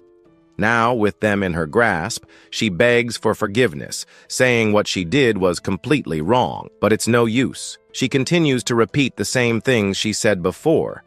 This might not lead anywhere. Lowering her head, she begs again for forgiveness. Our story then continues right there, right after that teacher of ours beautifully deceives her sister once again. She ends up asking her sister to stop acting like an idiot, since she had already been deceived by her sister again. And now, she apologizes to Xian, her sister. She had always behaved that way, but she always covered for her, always trying to support her sister in everything she did. But in the end, she was betrayed again by her sister. Now she finds herself in this situation. This couldn't have happened if she hadn't been betrayed, but she keeps asking for help quickly because it was taking over her body. However, her sister, the teacher, says the opposite, saying something like she should just die already or go somewhere hotter. After saying this, she disappears, while the other one begs for help because she didn't want to die. Meanwhile, on the other hand, our teacher remains completely frozen there, because whether she liked it or not, she had done something she didn't like. But she didn't have much time to talk or time to feel sad, because looking to her side, she already notices a zombie next to her. But for some reason, the zombie doesn't see her. Yet she accidentally gets startled but still manages to escape, as she somehow gains a new ability. She was about to die, but at the last second, for some reason, she became invisible to the eyes of the undead. After realizing this, she looked at herself and noticed something strange on her body. Shortly after noticing this, she starts running in the opposite direction of the undead. While running, she reaches the stairs and, in the end, sees the building's exit. She begins to run there, but she realizes her energy is basically vanishing.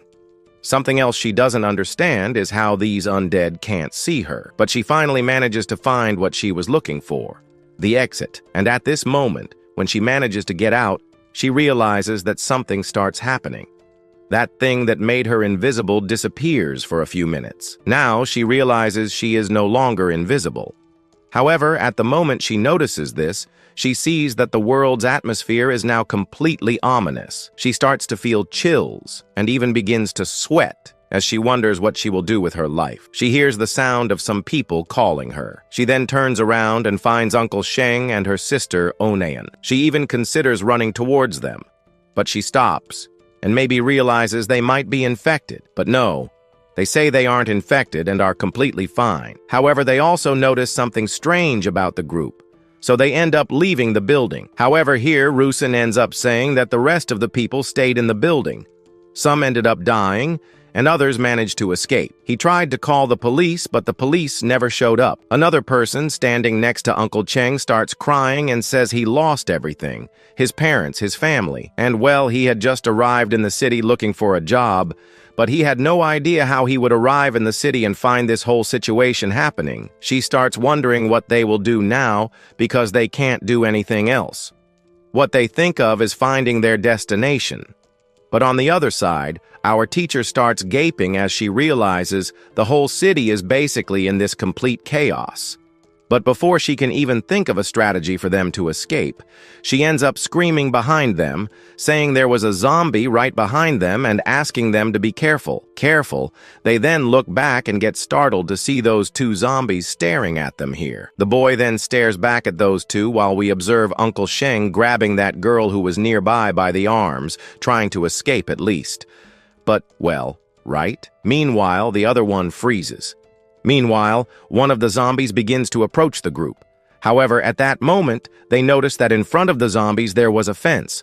The owner who was there in front starts shaking that gate, trying to destroy it.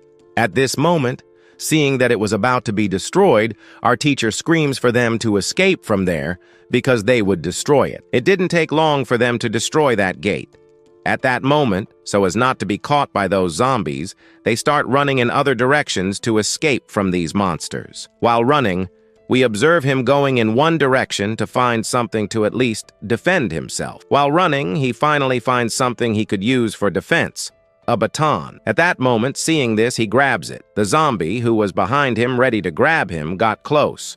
But at this point, he turned around faster than expected, and after turning, he managed to hit the zombie in the face with the baton, throwing it to the ground. But even on the ground, he realizes that the zombie wasn't dead yet. Still, that zombie wouldn't be getting up anytime soon. Meanwhile, he leaves that house and ends up saying that he managed to deal with the first one. However, they had forgotten that it wasn't just one zombie. There was a huge crowd of them at the door. Among these zombies appeared one that was a bit sturdier, muscular even. At this moment, the teacher and that guy froze, while the others who were nearby saw that they couldn't do anything anymore. Really nothing at all. Minutes later, the zombies that were there started running toward the group. Our protagonist realized he wouldn't be able to fight against such a number. Then they came up with another plan, to run. So they started running in different directions. But after running for a while, they realized they couldn't run any longer. They now found themselves in a place completely surrounded by those zombies, trapped with no way out. Not knowing what to do, they started looking up and noticed something happening. In the sky, a portal appeared. From within the portal emerged a monstrous spider. Minutes later, that spider fell on top of the zombies that were on the ground and ended up destroying all of them. After destroying them, they observed the spider devouring them. After devouring the zombies, this monster then approached the teacher. At this moment, she found herself face to face with an extremely gigantic monster. As it got closer, it used its webs to capture everyone who was there, including the teacher and also her other sister. To this spider, everyone there was its meal. Now captured by this spider, she began to notice that it was making this place its territory. But at this moment, thinking that everything was over, she looked up and saw that more monsters were appearing above it. As she watched this entire scene unfold, she began to remember certain things. One of those things was about our protagonist, who specifically knew about a pill that could break the curse of turning into a zombie. So she knew that he knew something. But at this moment, the spider approached her with the intention of devouring her. Meanwhile, the scene shifts to another location where our protagonist was clearing out the weaker monsters while killing those zombies a little. Weaker from another place a little farther away, we then observe two people filming our protagonist. For some reason, he was searching for some gods. Yes, gods, to defeat, but he ended up encountering some level 2 zombies. These level 2 zombies, when killed, give you a core, and by absorbing this core, you can level up significantly. But now he has something else to do. However, the guy who was filming him earlier approaches him and starts saying that what he just did was incredible. He was also broadcasting this live to 10,000 people who were watching. But after hearing that it was live, our protagonist simply snaps his fingers and the camera in the man's hand explodes. The man is startled by this, seeing his hand completely burn. After this event, our hero looks in another direction. At this moment, he enters what we might call a market. Now inside the market, he notices that people have already looted everything inside, so there's nothing left. He moves forward a bit and tries to find a warehouse. Upon entering, he quickly realizes that people had already been there as well and had stolen everything. Before he could leave for a safer place, the people around start asking for his help. He hesitates, but then opens his system and takes out some food, throwing it on the ground. After some time, and after they finish eating, we see the group gathered together. At this moment, they start talking about his kindness for having saved them. However, he somewhat disagrees, saying that he didn't save anyone. They wonder who he is. As earlier, he had entered the warehouse and taken all the best items. For them, he only gave them some instant noodles, but still, they considered that he saved them. However, this didn't convince them of the hero's kindness. Afterward, he gets up and says that they won't be able to eat or drink anything anymore. The food, the water, basically everything is gone. The only things left in the market are no more. Fighting him was difficult since he had superpowers. Not just him, but some people on the internet also had superpowers. Another person forms a theory, saying that perhaps those with superpowers were the ones who created all this chaos in the world. With chaos now reigning, they could do whatever they wanted with the weaker people who didn't have powers. At this moment, one of them points at his friends and says that the hero could help them, not just by aiding them, but also by teaching them how to use power. But no, he simply gave them the noodles and left. However, at this moment, someone appears in the background. This person asks where the man who was just on the broadcast went. When he realizes this, he looks back and sees a crowd of people. He says that the man went to the right. But after saying this, his group starts beating him. Now, on the ground, he asks why they hit him since he had revealed the direction. Looking up, he searches for an instant noodle package.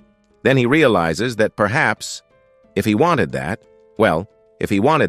all he had to do was take it. But after saying those things, he ends up kind of getting kicked in the face. After that, he gets up and heads in another direction. After going in that direction, he grabs one of the zombies that had been defeated by our hero. After getting up, he places it in front of this extra. They ask what he was doing, but he just wanted to do a little experiment. Looking at them, after doing this, he then approached the extra. At that moment, he ended up placing the zombie close to his face, but it didn't last long as the zombie bit him in the face. Lying on the ground, he said what he was doing was a good action for humanity, fighting against the zombies. While he was basically being devoured by it, his friends stood by watching. Those who saw this were scared because minutes later, after he was devoured, he ended up rising again. After that, he did something to the body. After all of that, he ended up pulling a magical crystal from the zombie's body. He could take that and absorb it for himself. Holding it, he also realized that when a zombie devours someone, it generates these crystals, which he could absorb for himself. He noticed that his strength increased more and more. Soon after saying this, we saw his henchmen approaching, saying that they already had 4 people with superpowers. With all that strength, they could easily reach Xian, and with that, they would manage to devour or defeat our protagonist. Finally, after saying this, he stated that the goal was to capture Xian and, in the end, defeat him. By doing so, they could gather all of Xian Ping's pills. In the end, he could transform the zombies into basically weapons for himself. But at that moment, he could finish the group that was there. They asked him to leave them alive, but it didn't help. He ended up grabbing a sword formed by his hand and, well, made a mess there. He ended up experimenting on why he was doing it, but with a somewhat, let's say, crazy face. He said that, well, it didn't make sense, but he liked it. After defeating one of his friends, the other was next. After defeating the second one, the next came. After causing quite a bit of damage, we then observed him leaving, saying that those guys were weak. But at that moment, when he said those things, he saw a light coming from the sky. He was startled by this and noticed that it fell right in front of him. Realizing this, he ran towards his Jeep and jumped on it. Then, on top of the Jeep, they started driving toward the noise. Also heading toward the noise was Xian, who had been looking for that little god to defeat him. So, he ran through the city, going to the other side. Here, he finally reached a point he had longed for. But upon arriving at that point, his eyes widened, realizing that the monster in front of him was way too big. However, the monster was already about to devour one of the people, while others were trapped in its web. Among those in the spider's web was our teacher, now caught. She wondered what she could do. Not knowing anything else, she tried using her invisibility. But at that moment, after trying to use it, she realized that nothing was happening.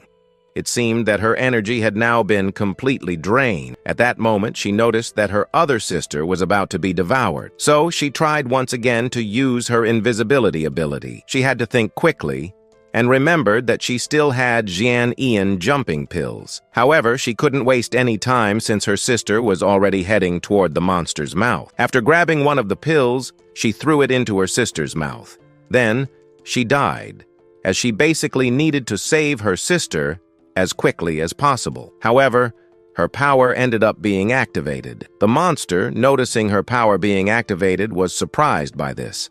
But before the monster could do anything to the teacher, it lost one of its legs. Without understanding anything, we could only observe our protagonist from the other side, saving her sister. After saving her, he then cut down the spider webs. Facing the monster now, he asked her to, "Run, Dolly!" The guy ends up being pushed forward. She runs, but now faces the monster head-on. He realizes that this spider was resistant to fire. How could he defeat it now? The monster prepares to attack our protagonist. One of its legs almost grabs him, but he ends up jumping on top of the monster spider. He then pulls out the axe from his system and, with it, finally manages to strike the monster head-on, pushing it back slightly. Now standing still, he realizes he needs to use more fire, but the monster also uses fire. However, even with its fire, it was not enough to stop the fire of our hero. Realizing the spider was at a disadvantage, it lets out a loud scream. Our hero notices this scream isn't a good sign because looking to the side, he sees small spiders emerging from inside the buildings. Looking to the other side, he sees the same thing and realizes he's now surrounded by these spiders. Meanwhile, elsewhere, we see the group with that traitor advancing while simultaneously destroying some zombies and collecting crystals. With the number of crystals he absorbed, he notices he is about to level up, but one of his comrades points in a direction and notices something up ahead. They stop the jeep and see someone fighting. Perhaps it was Ian, as there was fire there. One of them considers intervening until another warns to be cautious, because looking up, they see a spider. Upon noticing the spider, one of them uses a blade to test their luck, but the blow isn't enough as the spider resists. Others fire bullets, but it's useless. The green one tries his luck, but even his strongest punch isn't enough to defeat or kill this weak spider. However, after trying a bit more, he succeeds. After defeating it, he notices the smell of the liquid resembled that of a crystal core. While observing it, he notices something else happening above. A giant spider was essentially on fire. Looking closer, they see a person. It was Ian. They even consider putting their plans into action but realize he's fighting and killing the powerful spider. One of them then thinks of a strategy to let our hero drain the monster's life, then attack him and steal what belongs to him. Once he does this, his power will increase significantly, and in the end, it will be Ian's end. While discussing this, we see on the rooftop the spider facing our protagonist. This spider sends its offspring after him, but once again, he pulls out a hatchet from the system and easily destroys the weak spiders. After defeating the weak spiders, he heads toward the stronger spider. However, the spider's web holding him gets burned, causing him to fall to the ground. While falling, he destroys the rest of the remaining spiders. But our protagonist isn't done yet. He lands a few final blows on the boss in front of him. After those strikes, he realizes the spider had already been defeated. After defeating it, he notices in another direction that his ex-friend was there fighting some weak spiders. After defeating some and others, he also licks and drinks the blood of those spiders, leaving our hero completely surprised to see that Ian had finally become something extraordinarily strong, as he wasn't this strong in his previous life. His people then say that his strength now compares to that of several fighters combined. They believe that if all three of them unite, they could defeat Ian easily. But after defeating Ian, they could devour those spiders. While they talk about this, our hero jumps on top of them and says that it was disgusting to eat spiders. Not even a zombie's appetite could handle that. But at this moment, our protagonist didn't have much time to talk with these extras. So, he points in the opposite direction and says that this spider here wanted to pay them a visit, since at this moment, Mother Spider realized that her babies had been devoured by these humans. If you want to eat more, you can do so right in front of this stronger monster. Meanwhile, our hero stays in the background watching everything. While this happens, the monster appears in front of the extras. At this moment, they freeze. Not even Wi-Fi connects anymore. However, while devouring some of the spiders, this boys here noticed that their babies were being devoured by these humans, which makes this spider extremely irritated. The spider then begins to attack from various sides. They start defending themselves from all sides as well. Meanwhile, in the background, our hero was basically just dealing with the situation by watching them. As he watched, we then observed that ex-friend of his, the traitor, who ends up saying that by dealing with these powerful monsters here, he would also be dealing with our protagonist. So, he asks him to wait a little. But wait, I think our Ian will... However, if he's going to defeat Ian, that's impossible.